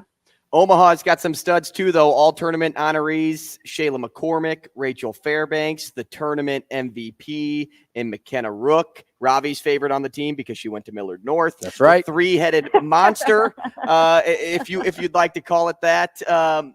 They've been around since I've been around in Omaha. Kelly, how have you seen them develop into the stars they are today? Yeah, it's been really fun watching them grow over the last some 5, some 4, some 3 years. The only person that's played the position she's still playing is Shayla, so everybody else has adapted a new role. And yeah, they're elite. We're a good serve and pass team. 2 of those people are 2/3 of our passers. And then Kenna's vision is next level. And so those types of things will help even the playing field for us. Kelly, who's a player on your team that maybe doesn't get a lot of the headlines, but that you view as crucial to what you guys do? Yeah, so I think we have 2 people. Kaylee Juergensmeyer coming back and being able to play. She's physical. She has great volleyball IQ. And then she is like an emotional Energizer bunny, and she just goes. And so that has been a nice piece to have back. It's a piece we were missing for a while. And she's ultra competitive, which helps fuel the fire. And then Emily Huss, she might not always be in the stat line for everything, but because she's 6'5" and her arms are longer than her height, she just alters the game at the net and makes it easier for us to defend. Even just by putting her hands up. She might not touch every ball, but every attacker has to think about where they're hitting a second longer. And usually they have to take some pace off. So those are some nice pieces. I don't think we've mentioned this yet, but it's the first tournament appearance ever in school history. You've been a part of it from the very beginning with Coach Buttermore. Take us through just the emotions of today and how big of a moment this is for the program. Yeah, it's huge, right? This was one of the goals of coming here, and we've been very, very close numerous times. And so I'm just really proud of the girls. They came into the gym every single day, willing to learn and get better and to work hard. We've talked about this as a season that started in January. And so our returners laid the foundation. We knew we'd have a large very large incoming group of 9 people, and that culturally that needed to be sound when they got here so that they could assimilate and we could all move forward together. And, I've had past players reach out this week, and it's just as much about them as it is about the group we have. So, I just am very proud of the group, very happy for them. And then I'm excited for them because I think they've really earned this. And we're not just here to experience. We would like to be really competitive and win the first match and win the first set and see what happens.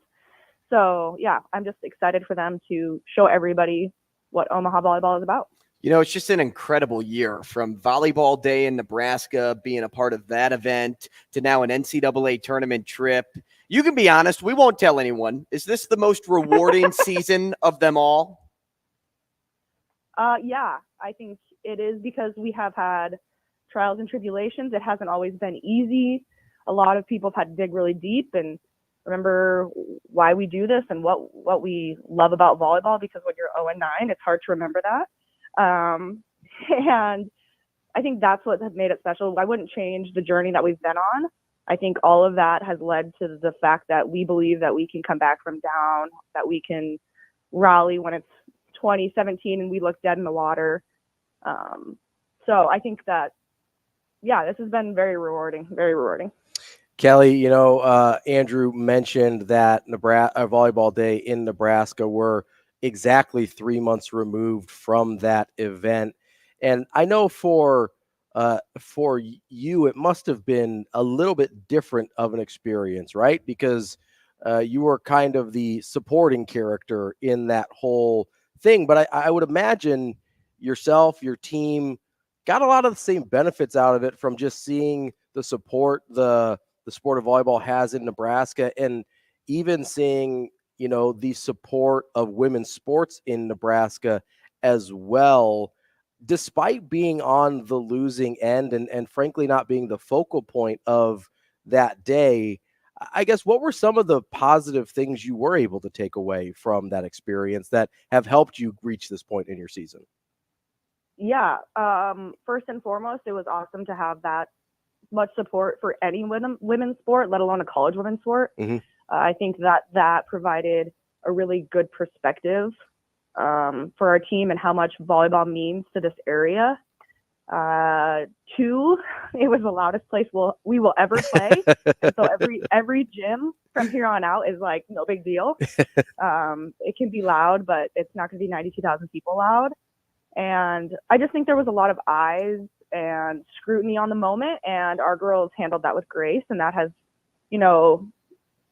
pushed them forward, and they've learned how to walk through some of those harder moments in the season because of this perspective and just like the environment and the gratitude for being able to play in that event.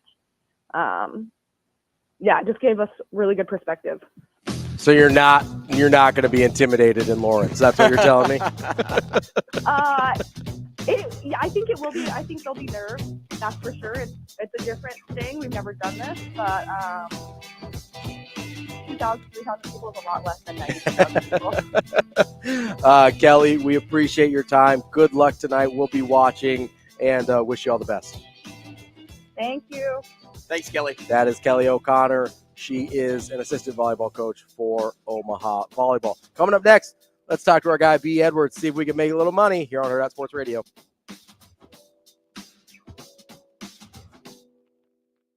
We will be back.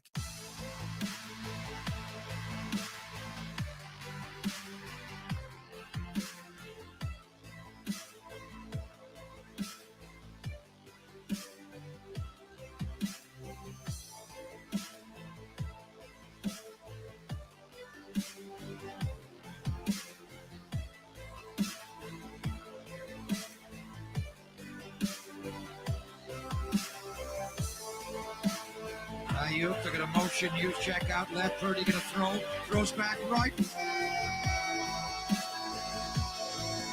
San Francisco! Ayuk is on fire!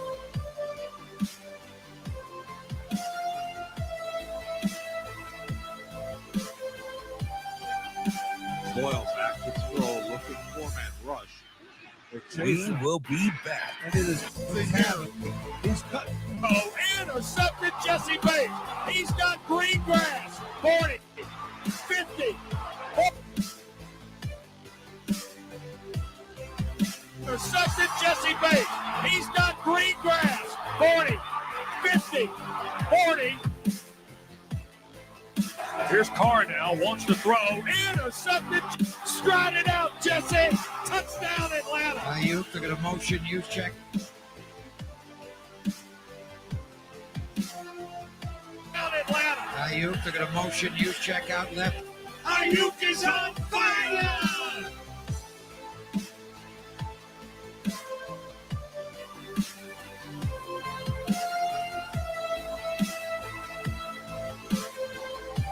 Listening to Hurrdat Sports Radio. Here's Carr We now, will wants to. be back. Radio. Here's Carr now, one.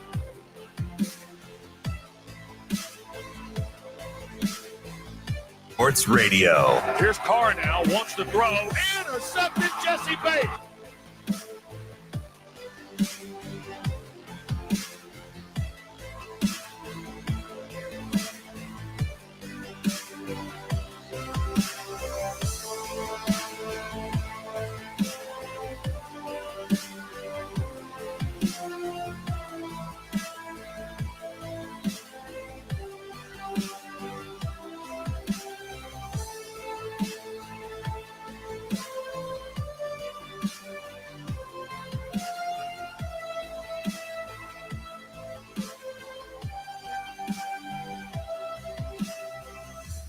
We will be back.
You're listening to Hurrdat Sports Radio. Now, Vegas insider, senior handicapper, and fan of the cold Budweiser bottles, Brian Edwards. It's got to be touchdown, touchdown, touchdown. Brian Edwards. I don't really love it. Brian Edwards. Were they using the cream cheese to butter the bagel? Brian Edwards. I'm going with the cowgirl. Here is Brian Edwards. Before we get to Brian Edwards' picks, I'm going to tell you where you can go bet on those picks. Right here in Nebraska, the best place to place your sports bets is Warhorse Sportsbook. You can go to Lincoln to the casino and place your bets there, or to Horseman's Park here in Omaha, 6303 Q Street, and place your bets right here in Omaha as well. They've got nearly every major sporting event, and you can put the bets together just about any way you want. Straight bets, parlays, props, live in-game bets, where I typically like to dabble. Probably not the smartest, but I have a good time with it. And that's what it's all about, having a good time betting on sports. Visit warhorsecasino.com/sportsbook or get the Warhorse Casino app for details and the full list of house rules. Warhorse Sportsbook, no bets, no glory. As we are joined now by our guy, Brian Edwards, our Vegas insider. The expert. B, how are you this morning? Good morning, gentlemen. How are we? Good. We are doing well. One of my favorite college football weekends of the year, the conference championship weekend, jam-packed with games. So let's get started with probably, I mean, it's either this or Washington, Oregon, but Bama and Georgia, one of the premier games of the weekend. You're liking the total in that one. Am I right? Correct. I am going with the over. I'm okay with it at 54. There is a 53.5 left at South Point, but it looks like a lot of other books are 54.5. So, by the time your listeners get there, it may be 54.5. And I'm actually okay with that as well. So the over's on a 7-0-1 run for Alabama. Now, to improve to 9-2-1 overall, but I'll concede that some of those out of the 9 total overs and 7 in a row, not a lot of them, but a few of them, like last week, would not have gone over this total because they had lower numbers. But the 4 games for Bama before the Auburn game had combined scores of 76, 70, 70 again, and 54. Milrose playing terrific, 15-3 TDI and T ratio in Bama's last 7 games. He's also got 12 rushing touchdowns on the year. Alabama's averaging 35.8 points per game. Georgia averages 39.6, and the overs on a 6-3 run for Georgia, but 2 of those unders came when Bowers was sidelined. I just think Kirby was resting him last week. Now, McConkey, I think, is legit hurt, but I'm pretty sure he's going to at least give it a go. Now, whether he's 100% or not, we shall see. The last 9 head-to-head meetings between these teams, the over 6-2-1, and the last 3 that they've met in Atlanta indoors, the SEC championship game, they've had combined scores of 65, 63, and 60. So, I think it's a pretty low total for these offenses. I know they have elite defenses, but I like the over. Now, selfishly, I'm going to ask this next question, and I know it's unprepared to the notes you sent us, but who's winning this game? Is it Alabama or Georgia? I need to know for my pick'ems, and I am stressing out over it. Well, if the line were pick'em, I would be picking Georgia. The line is currently 5 or 5.5. Looks like there's a 6 off short bet online. If it were to get to 7, I might be a little interested in Bama, but I'm just not that interested in fading Georgia. I do think it'll be a close game. If I had to pick it with the spread, I'd go Bama, but if the spread was pick 'em, I'd go Georgia. All right, let's move on to the Big 12 title game. This is a place where you're maybe fading the favorite with Oklahoma State as a plus 15.5 point dog against Texas. Yeah, this is not the most talented Gundy team, but I think it's one of the best coaching jobs he's done. I mean, his he's used to having a really good quarterback, and Bowman has more interceptions, 11, than he has touchdowns, 10. But he might have his best running back ever. Ollie Gordon's been terrific. 7 of the last 8 games, he's had at least 136 yards. He's been for over 200 plus on a bunch. He's averaged 6.4 yards per carry on the season, 20 rushing touchdowns, 1 receiving. Oklahoma State's been an underdog 5 times this year, and they are 4-1 both straight up and against the spread in those games. Their last 8, they've won 7 of them. Kind of had the no-show at UCF. But look, Gundy actually has owned Texas over the last decade. 7-3, both straight up and ATS in the last 10 head-to-head meetings. They played in Stillwater last year. The Pokes won. They played in Austin 2 years ago. Oak State won 32-24. Texas is on a 6-game winning streak, but 4 of those wins have been by margins of 10 or fewer. Jonathan Brooks obviously out. His backup, C.J. Baxter, who's got 552 rushing yards on the year. He got banged up last week, was limited to 9 carries after having 20 and 18 the 2 previous contests. And Gundy has only been a double-digit underdog 7 times since late in the 2014 regular season, 5-2 against the spread with 3 outright wins in those 7 double-digit dog spots. Now, Texas is a powerful player. Sure is. The other Power 5 big game this week happens on Friday, and it may be one of the weirder spreads. Washington plus 10 or 9.5. You may have bought up to 10, regardless of where you got it. It's near that 10 number against Oregon. undefeated Washington against a one-loss Oregon team who's playing really good football and lost to Washington once this year. But that just seems incredibly high, does it not? It does, and I made Oregon a 6-point favorite. Like Washington, I would like to have it at 10. Bet Online's at 10 right now. Circa's at 10. Everybody else at 9.5. So, buy the half point to 10 if you're not getting 10.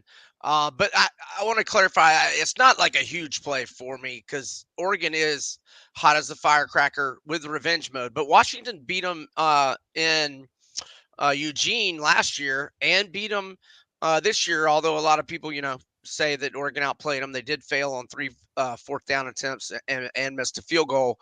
But yeah, so Washington, not a huge opinion. And then I like over 65.5 or 66. Obviously, we've got 2 great quarterbacks. They combined for 69 earlier in the year, and a couple of those fourth downs were in Washington territory, and again, Oregon missed a field goal.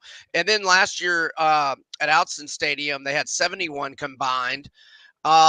Oregon, number 1 in the country in total yards, number 2 in passing yards and scoring, 45.3 points per game. So, yeah, 2 great quarterbacks. I like the over, and I like Washington if you can get 10. All right, going to the group of 5 here real quick. Miami of Ohio +8 versus Toledo. You're leaning on that other Miami school.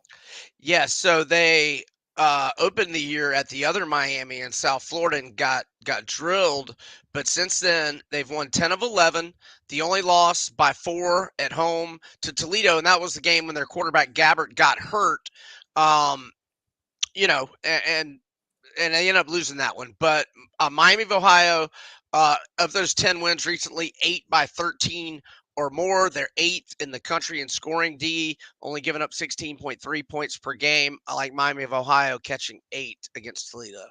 All right, B, let's move on to the NFL slate. Got about 2.5 minutes. You're going with the Cowgirls, huh? That is true. They have not played a murderer's row of a schedule at home, but they are 5-0 both straight up and against the spread, and every win by 20 points or more. And Seattle, not playing their best here lately. Lost 3 of 4, 1-5 ATS slide. So I like the Cowboys. I'm also going their team total over 27.5. It might be 28.5 at some spots. I still like it. Their outputs scoring at home 30, 38, 43, 49, and 45. So they've had 30 at least each time. And if you really want to get crazy, I'm not against Dallas in the first half or their team total over in the first half. Ooh, interesting. Lots of plays on your favorite Dallas Cowboys tonight. The last one with the NFL coming up this weekend. Titans +1 versus Indy, but there's a caveat with that one. What is it? Yes, Will Levis is questionable. He was limited at practice. I'm thinking he's going to be okay. But look, we're at +1 right now. I mean, let's say they upgrade him. I mean, what are they going to do to us line-wise? I mean, maybe move them from 1-point underdog to 1 or 1.5-point favorite. You know what I'm saying? So I just think I want to wait at least to see what he does at practice today. And if there's good reports, I'll go with the Titans because they're 4-0 both straight up and against the spread at home this year. That's our guy, Brian Edwards. I mean, I think we got through your list. Any other ones you feeling a little spicy about? Yeah, I just plugged in an NBA play for. Oh yeah, let's go Pacers over. Their 12-0 run on the overs ended. Him and the Pacers. The 12-0 over run ended Monday, but I think they get back on track over 238.5 or 239 tonight. At some point, he's going to have enough profit to buy multiple Tyrese Halliburton jerseys. I was going to say, for me, this is just betting on Tyrese Halliburton being awesome, and that's a pretty good bet in my book, B. Great to talk to you, as always. Good luck this weekend, and we hope you make some money.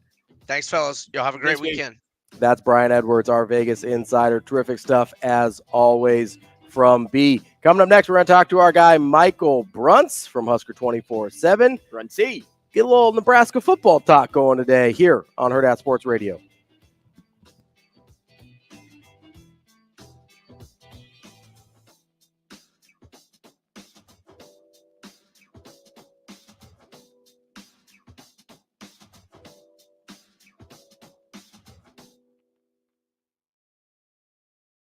We will be back.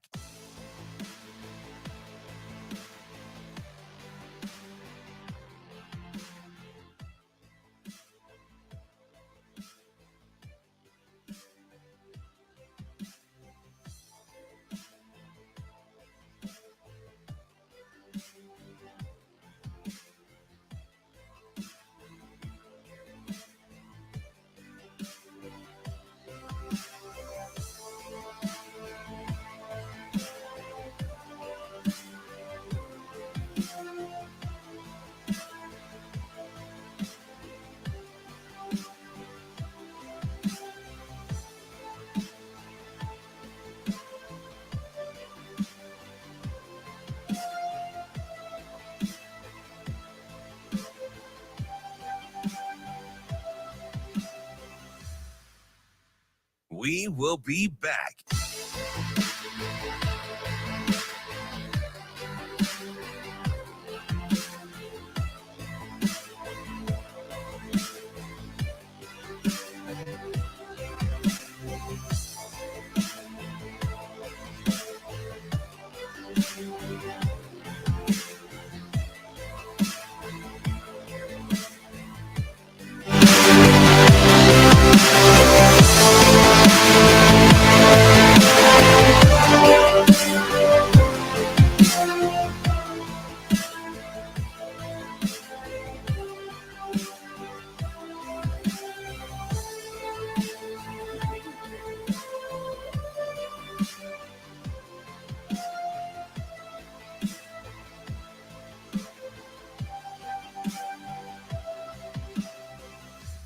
We will be back.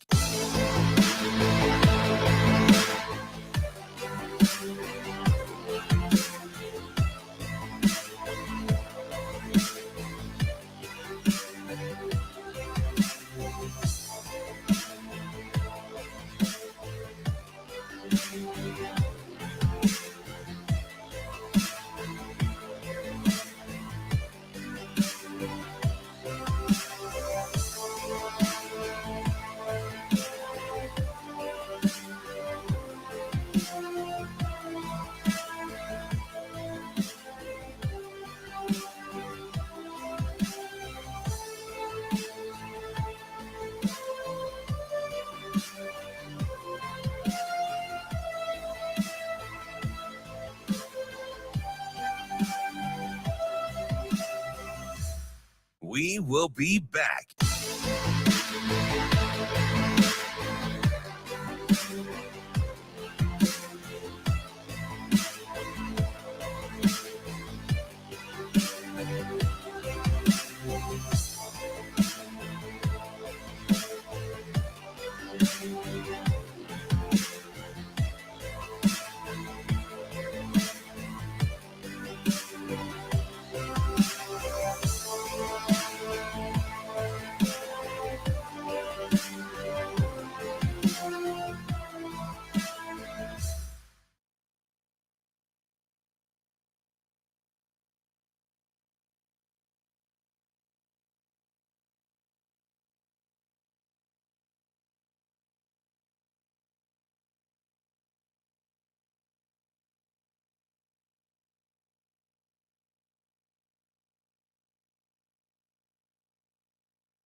You're listening to Hurrdat Sports Radio. Make no mistake that a good quarterback in the portal costs $1 million to $1.5 million to $2 million right now. So just on the same page, right? So let's make sure we all understand what's happening. So there's some teams that have $6 or $7 million players playing for them. So no, is that frustrating? The way where we're at now with the dollars involved. It is what it is. Yeah, it's no. I would not let people be able to buy people off another roster. It's so simple. Like you think about you recruit somebody and you develop them for 2 years and then someone comes in and takes them, and then that coach gets fired. It's like, well, he actually did a pretty good job. So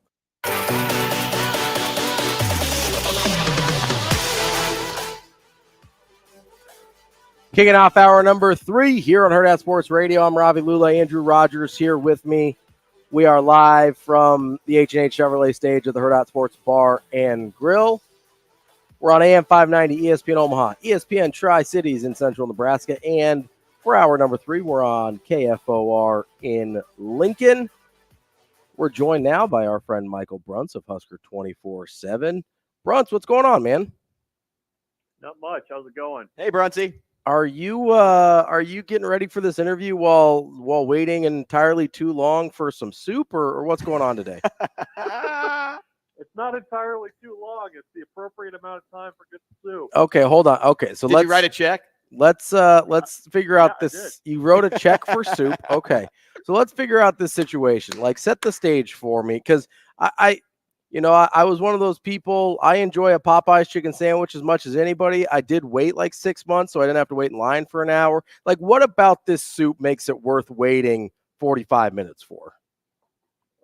Well, it's so the restaurant is it's Grateful Bread down here in Lincoln. Mm-hmm. Okay. And for anybody that's been in there or hasn't been in there, it's a somewhat quirky little place on 17th Street, and they have they're only open on Thursdays and Saturdays, so you've got the scarcity issue there. They've got like 4 or 5 different kinds of soup when they're open. They've got like 4 or 5 different kinds of macaroni and cheese that like stick to your ribs and are like perfect this time of year. And then they've got like these giant cookies that are about the size of somebody's head, like a dinner plate sized cookie. Okay. A bunch of different kinds of those. So you got the scarcity going a little bit. So they're open from like 10 to 2 on Thursdays and Saturdays. So people line up. And it was snowing last week. It was kind of flurrying a little bit on Wednesday. And I hopped in line, and I was in line for 45 minutes. And I got some awesome soup, and I paid for it with a check, because you can only pay with cash or check. So is that the smallest check you've ever written? Well, it was like $45. So He's getting soup for the fam. Oh, so are you getting soup for like 12? What's happening there?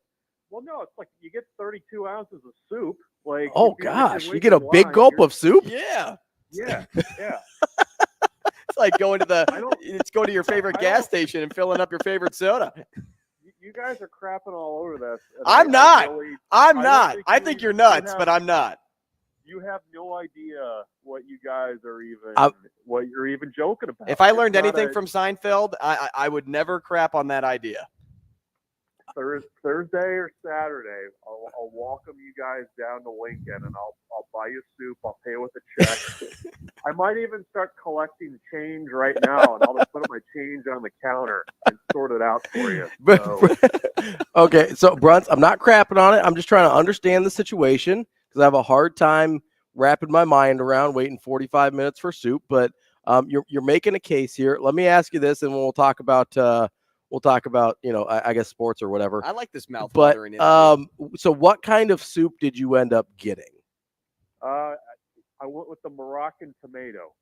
I don't even know what that means, Bruntz. It's probably tasty. Sounds tasty. I know it's delicious, and it's got a little peanut butter in there, which you're like, oh, there's no way this is good.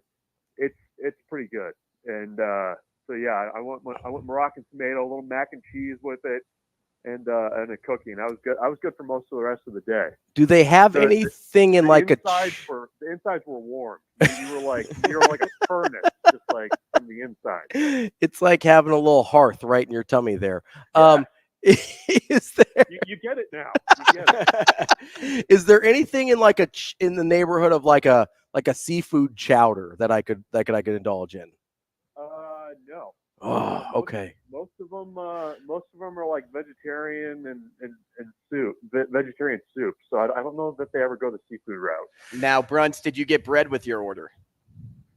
Well, so they've also got cheese scones. Oh. You go little cheese scone, little Moroccan tomato. You're living like a little twist on the Midwestern classic of grilled cheese in the tomato soup. Yeah, there you go. If they forgot your bread, would you let them know? They don't forget. That's why it takes so long. It's not like it's not a fast organization. You know if you're getting in line, you cleared your calendar for an hour. All right, at Bruntz, one of these days we're gonna come down. We're gonna visit you. We're gonna go to the soup shop and we're gonna see what all the hype is. We're about, going this week. Please do. Yeah. Whenever, just let me know. Clear a couple hours. Come on down. Well, yeah, you got to clear some time. We're talking with Michael Bruntz of Husker 24/7, noted soup expert. Let's also talk about your other area of expertise, which is Nebraska football. Obviously, the big headlines from Coach Rule yesterday were his comments about what it costs to get a starting quarterback out of the transfer portal. I imagine those numbers didn't shock you a ton, but it seemed like a lot of people were taken aback by his frankness and saying, hey, this is what it costs to go get a quarterback in the portal. What were your thoughts when you heard him say that? Yeah, there was not really surprising. I mean, I think probably the surprising part is somebody publicly put a number on it, right? Sure, yeah. Like, I feel like that's kind of, for the average fan, you kind of have a sense that you have like an idea of what NIL is, right? Like you think, if you're, there's the collective side of things, and then there's kind of like the marketplace side of things. And I think a lot of people just assume that, like, I don't know what, I think the numbers surprise people. And there's certain positions on the football field that are premium positions. I mean, it's expensive to go and get a starting left tackle out of the transfer portal. Like a quarterback and a proven quarterback it is really difficult to get. And in the 1.5 million number, I mean, that's not even like multi-years. I mean, that's a year. Yeah. So,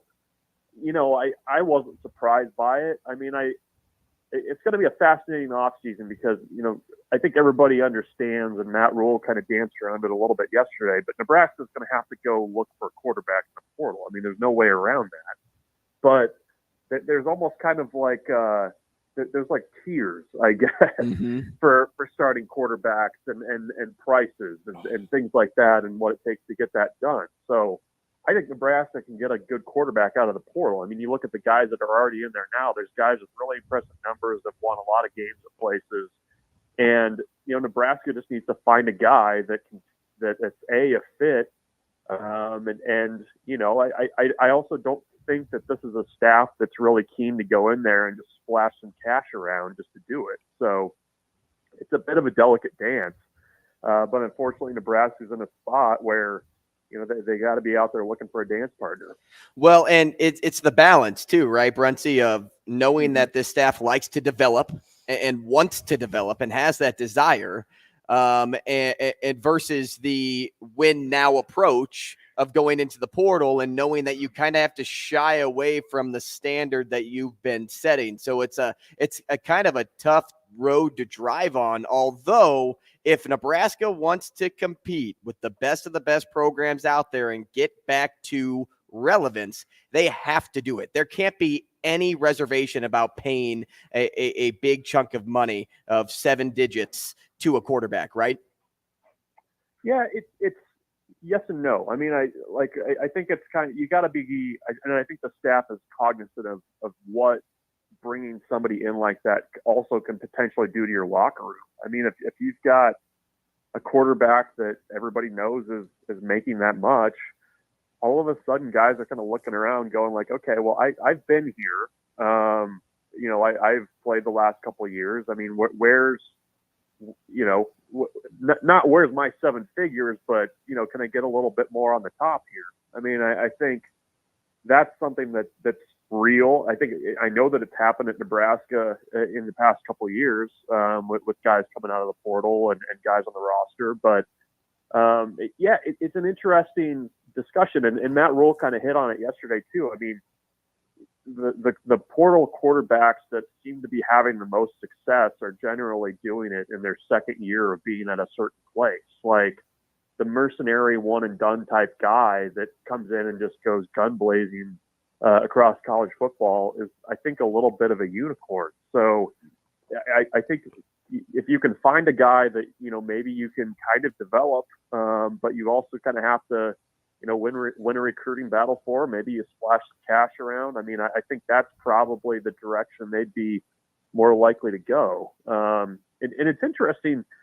You kind of look at what Nebraska's quarterback room did numbers-wise this last year. To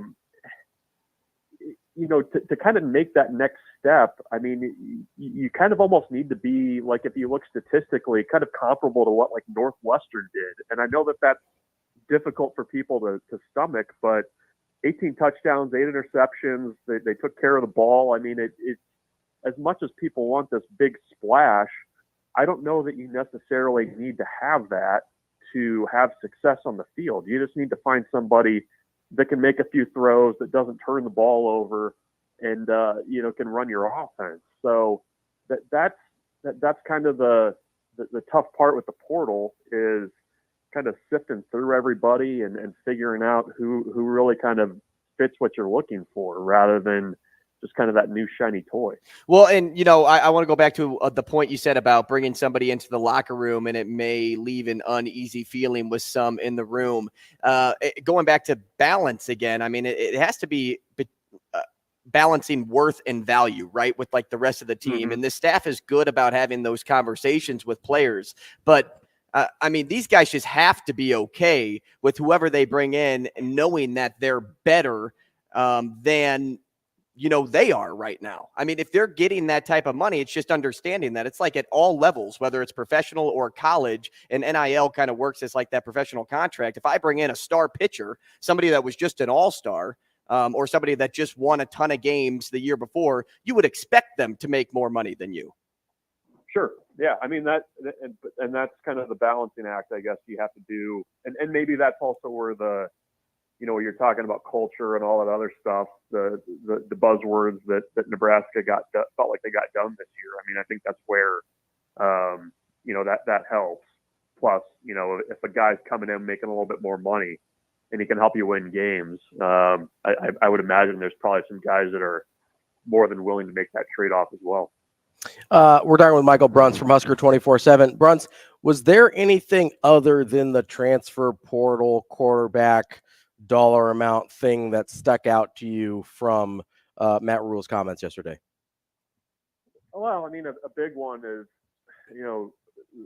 obviously coming out of that Iowa game, a big question was, okay, what's the staff going to look like, especially on offense, going into the next season? I didn't feel like Matt Rhule yesterday addressed that too directly. I don't think that he also, necessarily put the kibosh on potential, shifts in who's handling what and those kinds of things. I mean, I think as much as coaches go into the off season and go through everything on their roster with a fine tooth comb and look at what their players could do better, I think you're probably, going to see that with the coaching staff too. I mean, Matt Rhule's not blind. He saw what the offense looked like for 12 games this year. You have to balance the injury stuff and, first year and all that other stuff with just, what you were as an offense. But, I don't know that, the configuration of the staff and roles was necessarily what they wanted going into last season. I know it wasn't. And, I think that's one area where you could maybe see Matt Rhule tinker with things a little bit. So that stood out to me because, obviously he had pushed back pretty strongly about, we're Marcus Satterfield's our guy. We're not going to make a change there. And he said that a couple of weeks ago, but I still think there's room for potentially, having different guys handle different roles too, without hiring and firing, that kind of thing. Because, you have to make a decision because Josh Martin's an interim tight ends coach right now. So you're going to have to do something there. But his kind of addressing that stood out to me. And, I think too, that there's a lot of confidence, and he hit on this too over there about the job that they did with this freshman class. I mean, they got a lot of guys snaps. I don't think that they, ended up playing anybody that they probably didn't want to. And I think you're going to see a lot of, the redshirted guys and also true freshmen that played this last season end up in Nebraska's 2D pretty quickly just because of the way they feel about that class and just kind of the way things shake out right now. Bruntz, speaking of the staff on the defensive side of the ball, a rumor swirling that Tony White has connection to USC.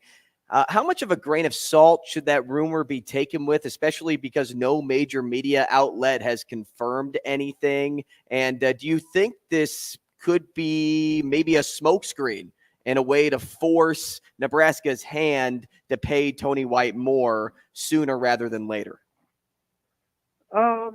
I don't know that it's a smokescreen. I mean, I think there's legitimate interest in what Tony White's doing.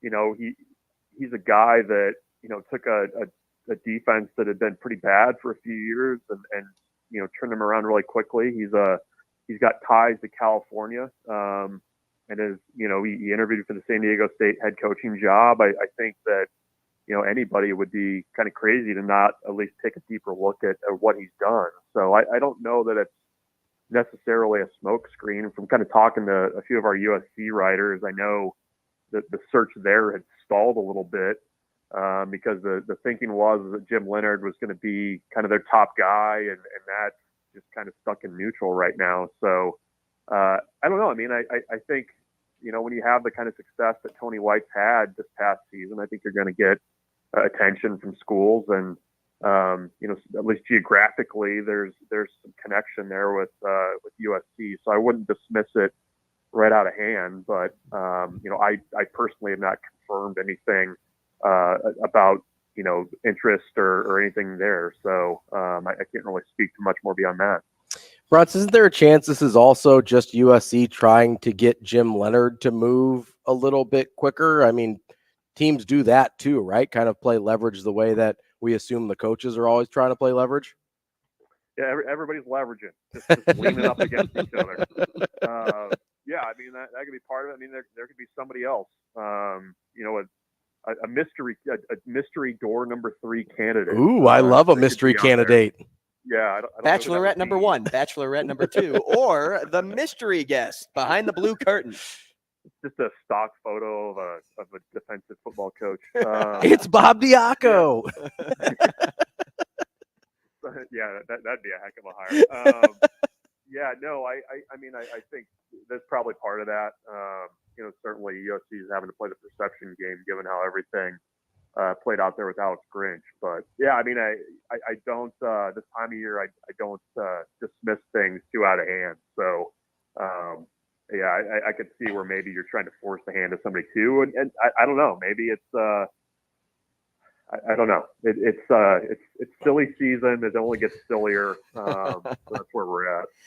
Bruntz, we spoke with Shafe on Tuesday, and outside of just the quarterback, he brought up there's some other holes on the offense that need to be filled. As much as the quarterback is priority, the offense didn't gel 100%, and there could be improvement in all groups, maybe excluding the offensive line because they were much better than many thought, but especially at the skill position. So my question to you is, what's position group number 2 on your list and lacking in that so-called talent department that you think needs a portal addition to at least buy some time for that homegrown development this staff so desperately craves?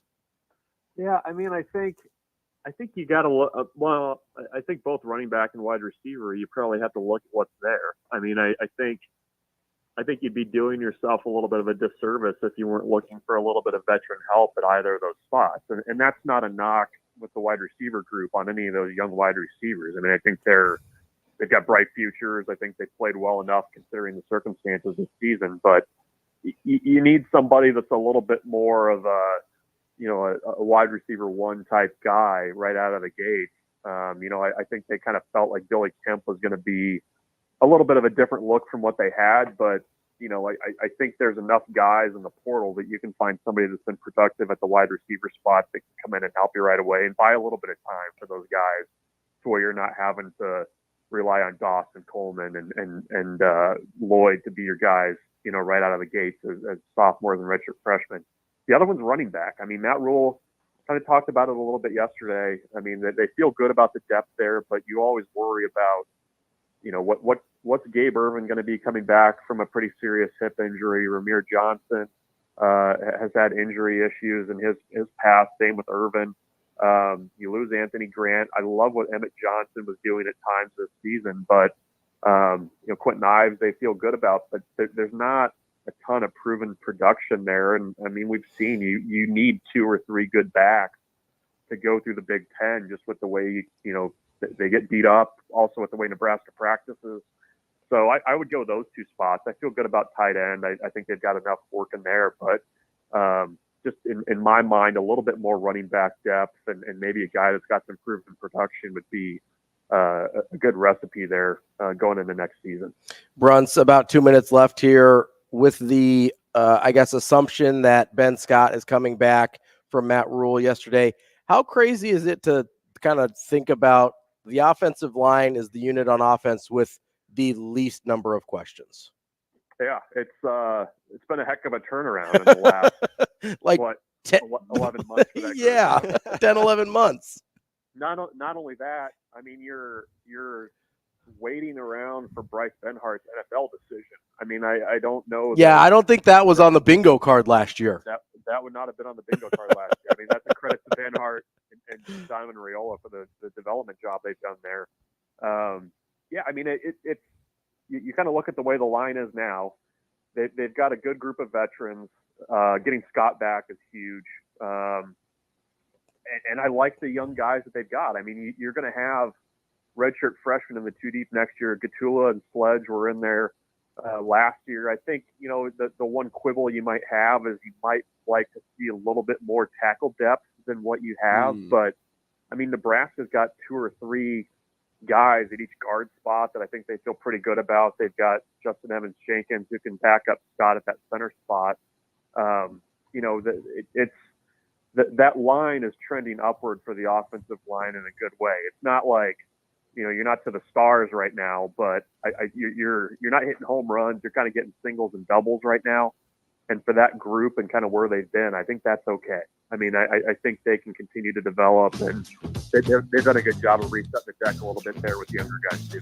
Michael Bruntz from Husker 24/7. Bruntsy, we will schedule a little soup date for all of us, but until then, we appreciate your time, and we'll talk to you again soon. Sounds good, guys. We'll book it. Take care. Thanks, Bruntz. That's our guy, Michael Bruntz from Husker 24/7. Coming up next, we're going to switch gears, get into a little NFL, because at 9:45, we're going to talk to Hub Arkush of Pro Football Weekly. Before that, we're going to talk a little bit about NFL coaching silly season here on Hurrdat Sports Radio.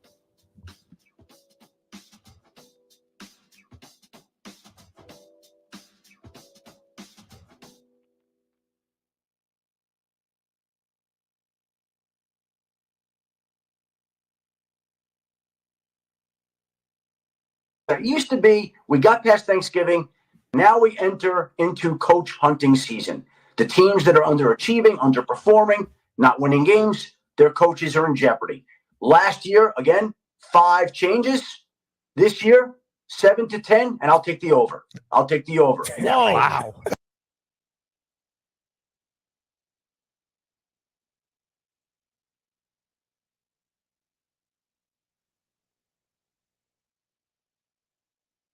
We will be back.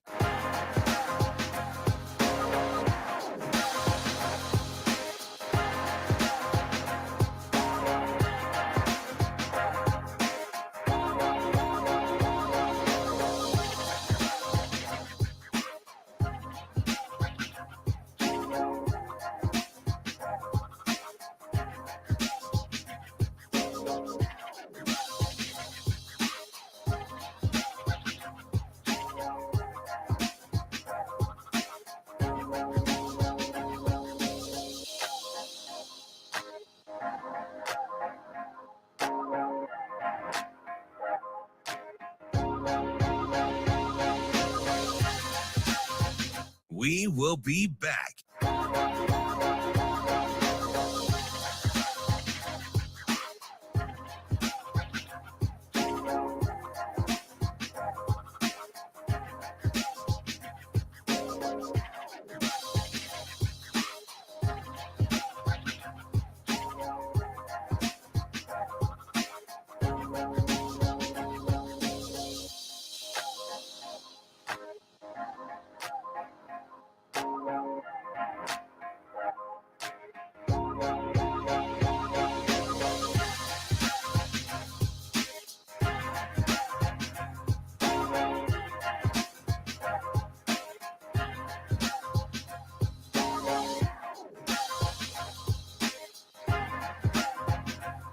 used to be, we got past Thanksgiving. It used to be, we got past Thanksgiving. This year, 7 to 10, and I'll take the over. We will I'll be take the back. over. Wow.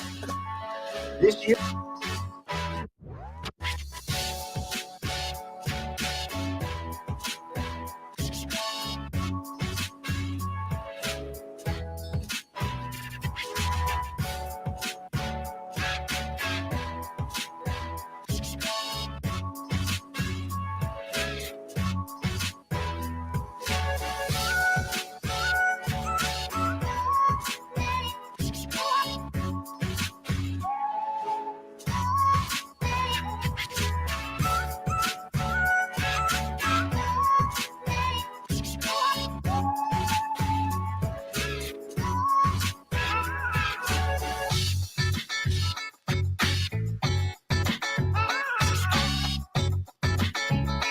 We will be back.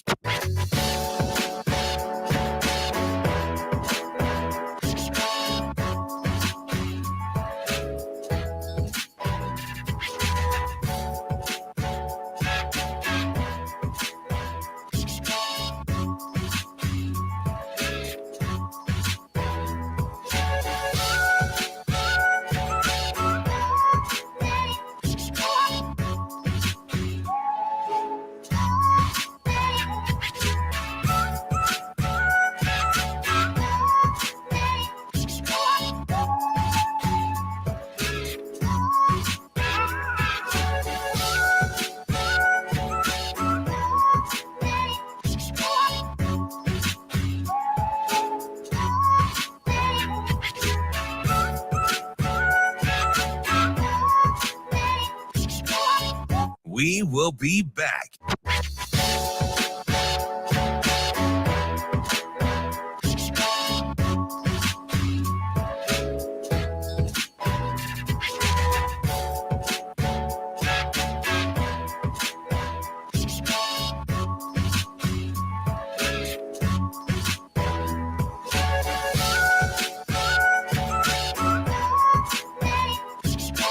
We will be back.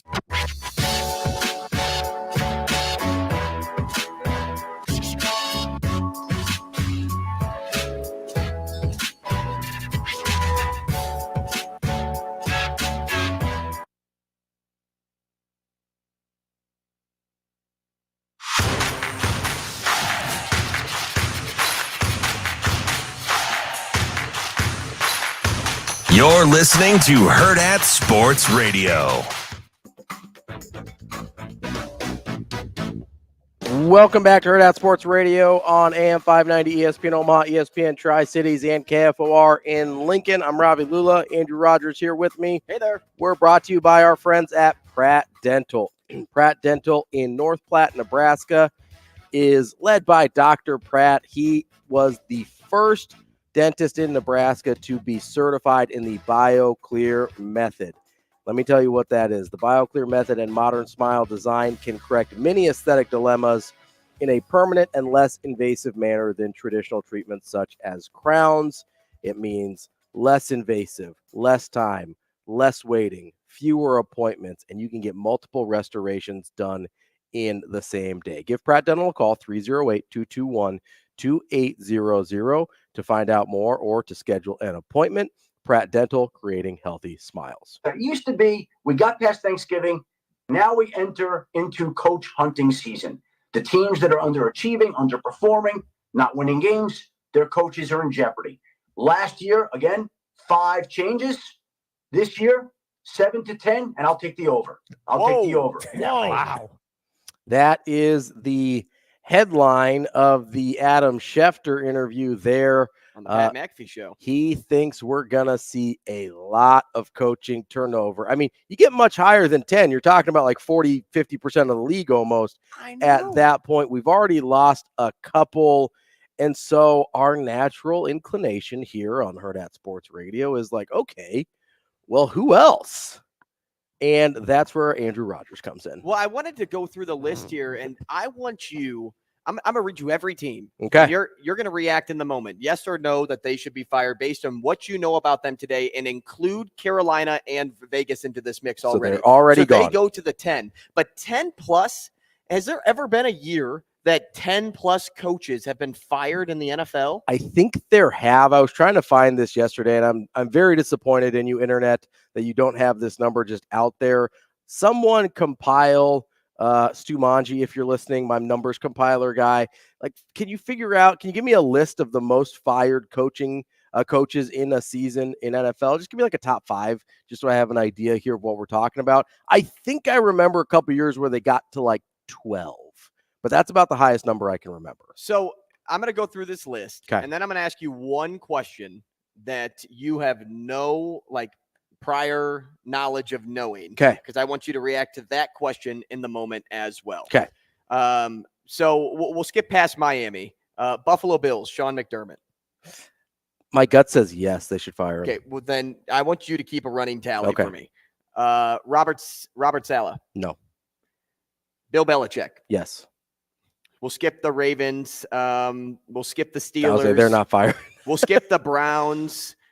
Zach Taylor is 5-6. I'm going to say no, do not fire Zach Taylor. Jacksonville, we'll skip over. Colts, Shane Steichen. I'm going to say no. Texans are 6-5, but they just got D'Amico Ryans. That's a no for me. Tennessee Titans, 4-7. Mike Vrabel. Yes. Really? Yep. That's one to me where I'm just like, Vrabel is somebody the Titans just want there for a long time. I agree. He seems like a coach that's just going to die in Tennessee. But, man, they've been so bad this year. Kansas City?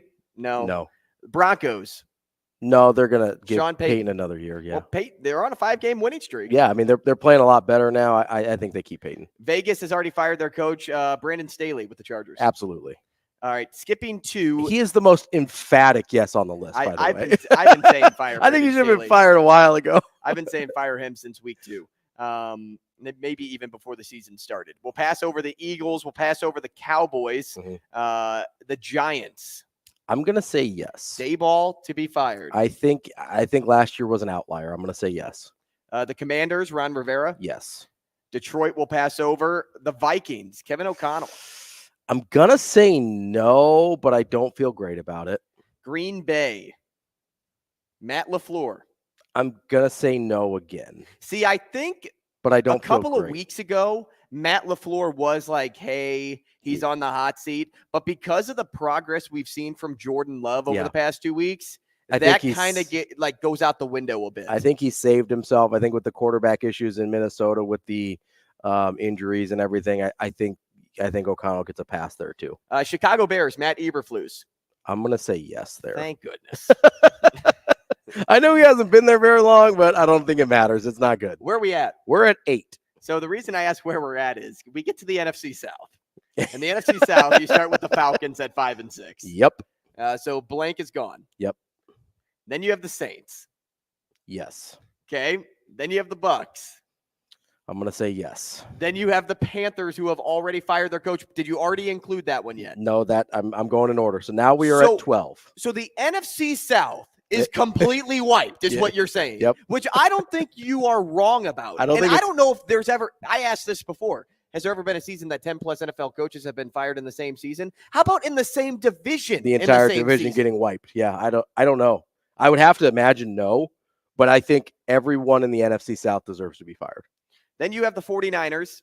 I'm going to keep Kyle Shanahan if that's okay with you. I don't know, man. That one's a risky one. I mean, they had 3 straight losses this year. I mean, they had – think about if you scored an 8 on one golf hole.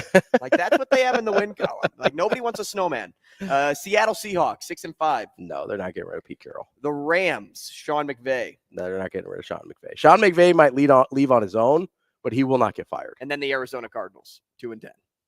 I mean, yes. And so here's where I know it's the first year. You're at what, 13? 13.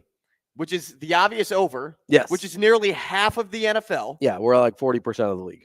And you gave a yes to McDermott, right? I did. Who I would probably retain, but you gave a no to Saleh, right? Yes. You say he should stay with the Jets. I probably would lean fire him. So still at 13. We're still at 13 there. I think Minnesota and Green Bay are 50-50, honestly. Like, you could pretty easily, if you wanted to fire Saleh, Minnesota, O'Connell, and LaFleur, you're at 16 all of a sudden. That's half the league. It's pretty crazy, man. That's so many coaches. It's pretty like crazy. there's only a handful of guys that are just absolute no's, right? Like Andy Reid, absolutely not getting John fired. Harbaugh, absolute no. Mike McDaniel, absolute no. Yeah, Kyle Shanahan, absolute no. That's 4 guys. And then why is his name slipping my brain? The Eagles head coach. Don't tell me. Nobody's tell me. I can see him crying during the national anthem right now. Oh my gosh. Zach who? No, stop, Shane. Devontae? Shane. You talking to a ghost? Are you talking to a Shane, ghost? I am going to kick your living little booty Taylor out of this restaurant. Whatever the hell it is. Oh, Sirianni. Nick Sirianni. I got there. I tried to tell you that for the last 30 seconds. No, you didn't. You didn't give me one Nick. And I don't think we have a Sirianni in the system. In fact, you're being more of a Richard than a Nick. He's doing some good things. He is doing some good things up there. And then you have no, but you're talking about like 5 or 6 guys that are just absolute a pretty good coach in the NFC North in Detroit. Yeah, Dan Campbell doing well there. Yeah, I think you're talking about like 5 or 6 guys that are just hard nosed, and everybody else is like, I mean, maybe either they underachieved or whatever, or they're just flat out bad, like half the league. It's a incredibly volatile situation. So here's my question to you. You named 13 coaches. Mm-hmm. What coach out of those do you think will be fired, but also think deserves a second chance? Ooh. So he will get fired, but you're like, but he would somebody be the else outlier. Somebody else will pick him up. Well, not just that. Like, you should actually stay on that team. Oh, okay. That's interesting. Because you said Brian Daboll, and I don't think he should be fired yet. He would be the one out of your group that I'd say Daboll shouldn't go. Yeah, I can understand not firing him. I know you also pushed back on Vrabel a little bit. Oh, Vrabel was a big one. I think he should stay too. You know, for me, honestly, the one for me is probably McDermott in Buffalo. He's got a long enough track record of being really good there that I think he probably should get a second chance.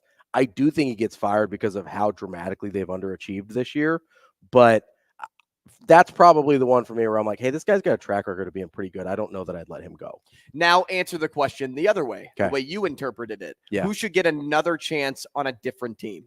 The guy that'll get hired again. Mm-hmm. I mean, Belichick is for sure getting hired again. That is without a doubt in my mind. I honestly think Vrabel really fits. Like, I think he'd be a great college coach. I think Vrabel would be an incredible head football coach. He is for the players, but he's not leaving. I don't know, man. They've been a little iffy. Let's ask Hub. Let's ask Hub. He's coming up next. We got Hub Arkush. He is the executive editor of Pro Football Weekly. We're gonna dive in to the NFL and see what we've got going on. Some marquee matchups this weekend. We will wrap up the show on Hurrdat Sports Radio coming up next.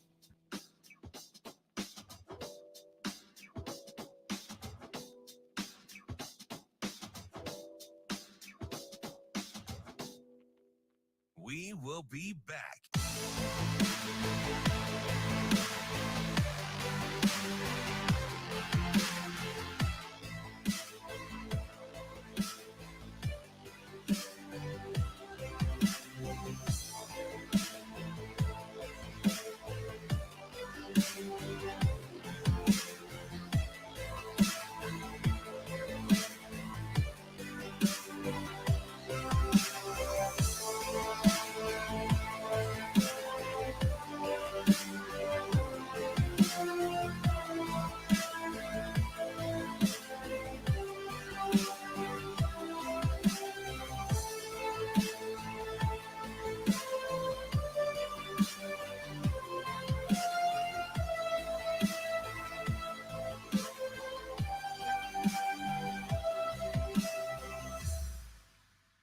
We will be back.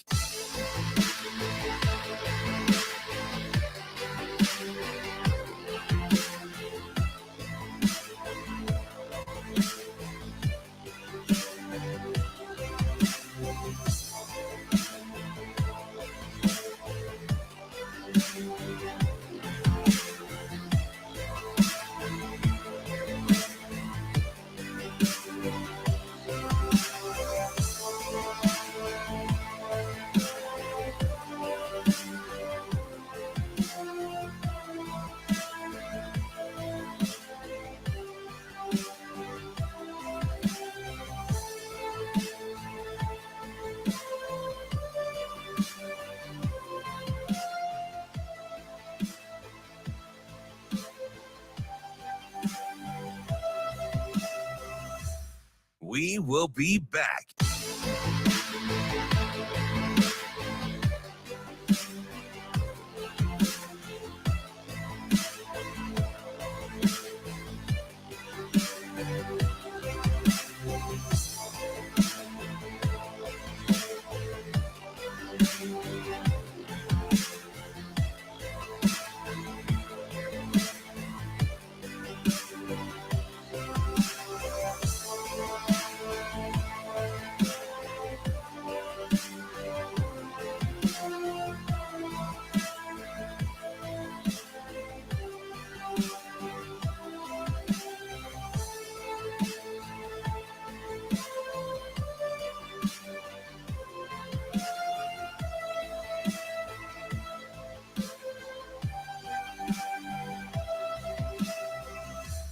We will be back.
You're listening to Hurrdat Sports Radio. Here's Carr now, wants to throw, intercepted Jesse Bates. He's got green grass. 40, 50, 40, 30, 20. Stride it out, Jesse. Touchdown, Atlanta. Ayuk, they're going to motion you, check out left. Purdy going to throw, throws back right. Wide open, Ayuk. Touchdown! San Francisco. Ayuk is on fire!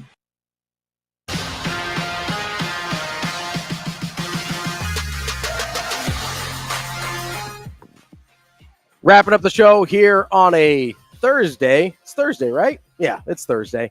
Here on Hurrdat Sports Radio, I'm Ravi Lulla. Andrew Rogers here with me.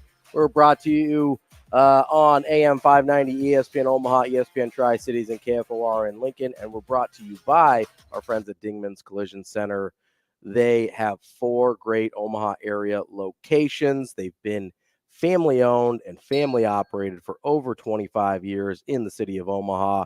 And the city of Omaha has put in resounding good reviews on Dingman's Collision Center with 18 straight years of being voted first place best of Omaha. It's because they do a great job with their services because they've got the latest technology. They can work on whatever you need them to. It's also because they give back to the community with every car repaired. Make sure you check out dingmans.com for more information. Shane, do we have Hub? He's here. All right. We've got our guy, Hub Arkush from Pro Football Weekly, to talk a little bit of NFL. Hub, how are you this morning?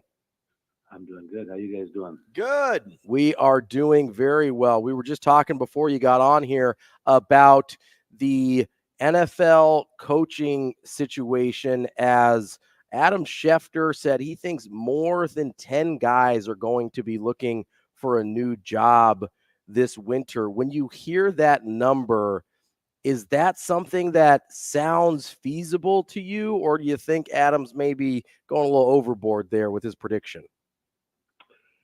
Well, that's quite a prediction. That would be, I don't know if that'd be a record or not, but it'd be close. That would be a lot of changes. There's a lot of, it's interesting because we're just past really the halfway point of the season. And I think there's a lot of folks just overreacting. A lot of this, guys, is just a change in the way that we get our information. There is so much between Twitter and X and whatever you call it, where all these people, are talking about what they want and fans getting their sources out there. But as far as the coaches, they're actually, struggling and teams that are getting ready for a change, there's going to be a number of changes. There's no question about that. But 10 seems like an awful lot, guys. I think there's at least, 4 or 5 coaches in real trouble right now. And then, the rest is how many owners overreact. So, yeah, there's going to be a lot of change. But, boy, 10, that would be something. Because I don't think there's 10 guys ready to become head coaches for the first time. So, if you're going to make a change, you better know who you're going to hire. Well, Hub, we got talking about the NFC South a little bit. And, if that 10-plus number were to hit, it would be, a lot to do with what happens in the NFC South. Could you see all 4 coaches in the NFC South getting fired, obviously including Carolina? Well, it's a possibility. They've all got losing records. That's kind of where you start. I think a lot of it, guys, you got to look at the quarterbacks because that's where so many of these teams that are struggling start. And, the teams with the younger quarterbacks, you look at the Panthers, did they make a mistake? It certainly looks like they did now, but you're not going to quit, on these guys. I just think there's going to be a ton of change. There's going to be probably 5 or 6 quarterbacks drafted in the first round, and that's going to have a lot to do, with teams that have made changes with coaches. And as far as the AFC South, I don't know. The question is, one of those teams is going to get a playoff game. Can they win a playoff game? Is there a team that can turn around in the last 5-6 weeks? I suppose it's possible, but right now it's a bad division, and the whole thing does need to be turned over. Well, Hub, you mentioned quarterbacks, and then you brought up the Carolina situation. Bryce Young, if he were on the Texans and C.J. Stroud was on the Panthers, would the situations be the same? Like, would Bryce Young be succeeding on the Texans and C.J. Stroud be struggling in Carolina, or do you really think there is a drastic difference in talent and C.J. Stroud is the obvious better choice? I think it's too early with both of them, guys. That's the mistake that people make with these young quarterbacks. It takes a while to learn how to play at the NFL level, no matter how great you were in college. And I just think, with Stroud, I don't know. Guys, over 80% of these quarterbacks drafted in the first round fail. That's the reality. Wow. And we never know. And when I say fail, they don't become the franchise quarterback that you're hoping they will. Sure. When you take them in the first round. And so, that's the reality of it. And I think that as fans react and as media reacts, we tend to forget that. We assume that it's because the coaches are bad or the GM screwed up.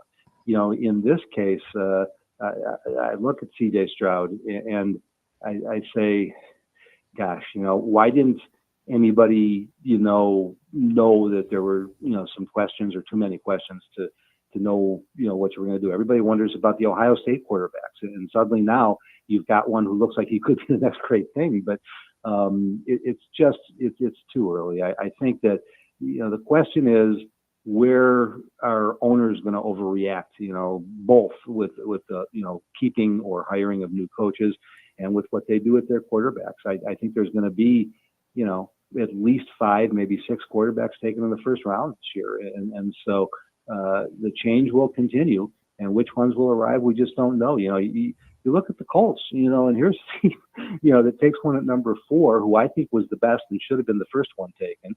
And he's not even going to play most of his rookie year. And yet they're, contending for a playoff spot right now. So it's the owners who, or GMs maybe, and the owners combined, who know what they're doing that is the bigger question right now. And I'm not sure how many of them there are. Hub, I'm curious about the big matchup this weekend between Philadelphia and the 49ers. Obviously, those two are the class of the NFC. But when you look around the rest of the conference, do you think there's a team that can legitimately challenge either of those two for conference supremacy? Well, yeah, I mean, I agree with you. I think they're the two best teams. I still am trying to figure out what happened to the 49ers with that 3-game losing streak, where they just weren't playing. And all of a sudden they came back, and now in the last 3 against some pretty good teams, they look like the 49ers again. So there's no question to me about them. But, that's the weird part in this league and what happens. But I do think that it probably comes down to the 49ers and the Eagles meeting twice this week, and then again possibly for the NFC Championship game. You can't count out Dallas. There's too much talent there. We can't really figure out Detroit right now. I think that the Lions, it's not like they've been playing the easiest schedule in the world. They've beaten some good teams, and they're an 8-3 football team. So, you can't ignore them, but I think there's enough question marks about them that they're sort of not in the class with those top 2. But I suppose if it's not going to be those 2, and I look around the NFL or NFC, I should say, I think that, Dallas is the one other team that you really can't count out as far as on a given day having enough talent to play with those 2 teams. Hub, is part of the reason we count out Dallas to do more with their past teams than what's actually going on this year? We just assume they're going to flake out at some point? I suppose that probably has something to do with it. And I think that, it's also they're run by the owner, even though they have a GM and a great coach, and you've got a guy who isn't qualified, making the top decisions. And so I think that's a reason for a lot of what's happened over past years. But, when you look at the roster and when you watch the team, you know how good they can be. They're probably, to me, that 3rd team in the NFC after we talk about Philadelphia and San Francisco. Hub, last thing from me, got about 2 minutes. If we can squeak one more in, we will. The Aaron Rodgers situation's wild to me. Talking about a comeback just 11 weeks after surgery, repairing his Achilles. Do you think it's a good idea for the Jets to run him back out this season? If he's ready. If he says he's ready. Well, it's not if he says he's ready to the doctor. Yeah, I guess. Yeah, fair. I mean, it's a hard story to understand. He's 40 years old. Nobody wants to see the end. Rodgers, you got to go all the way back to last year, and he was not playing the best football in his career in the second half of last season. That doesn't mean that he's one of the greatest quarterbacks of all time. He's going to the Hall of Fame. There's no question about that. But at this point, the Jets kind of bet everything for a season, maybe 2 on him. And then they got 3 plays, and that was the end of it. But I don't see the upside in him coming back, knowing that it's a 6-month injury and that it's only going to be, 2 months or 3 months if you try and bring him back. It just doesn't make any sense. And what are they going to accomplish? At 4-7, they could go on a hot streak and they could still get to the playoffs, and you'd certainly want him if you're going to get to the playoffs. With that kind of defense, I'm not so sure there's not a playoff team or 2 they can beat. So that would be worth bringing him back. But that doesn't seem likely the way they've played the last couple of weeks. So, unless they win this week, next week, I don't think they should even think about bringing him back, because now you're saying at 41, are we going to get enough out of them? And could next year be the year? Can we do enough in one off season? So I think this is more about what Rodgers wants and him trying to prove that he can do it, and him thinking that he can be the guy who still gets this team to the playoffs and turns it around and makes a great story. But physically, it just doesn't make sense. And so I don't see him coming back, really. Hub Arkush from Pro Football Weekly. Hub, we appreciate your time as always. We will catch up with you again soon. All right, take care. Thanks, Hub. That's Hub Arkush from Pro Football Weekly, and that is our show for today. Andrew Rogers and I will toss you into the weekend tomorrow on a Friday. Have a good rest of your day, everybody.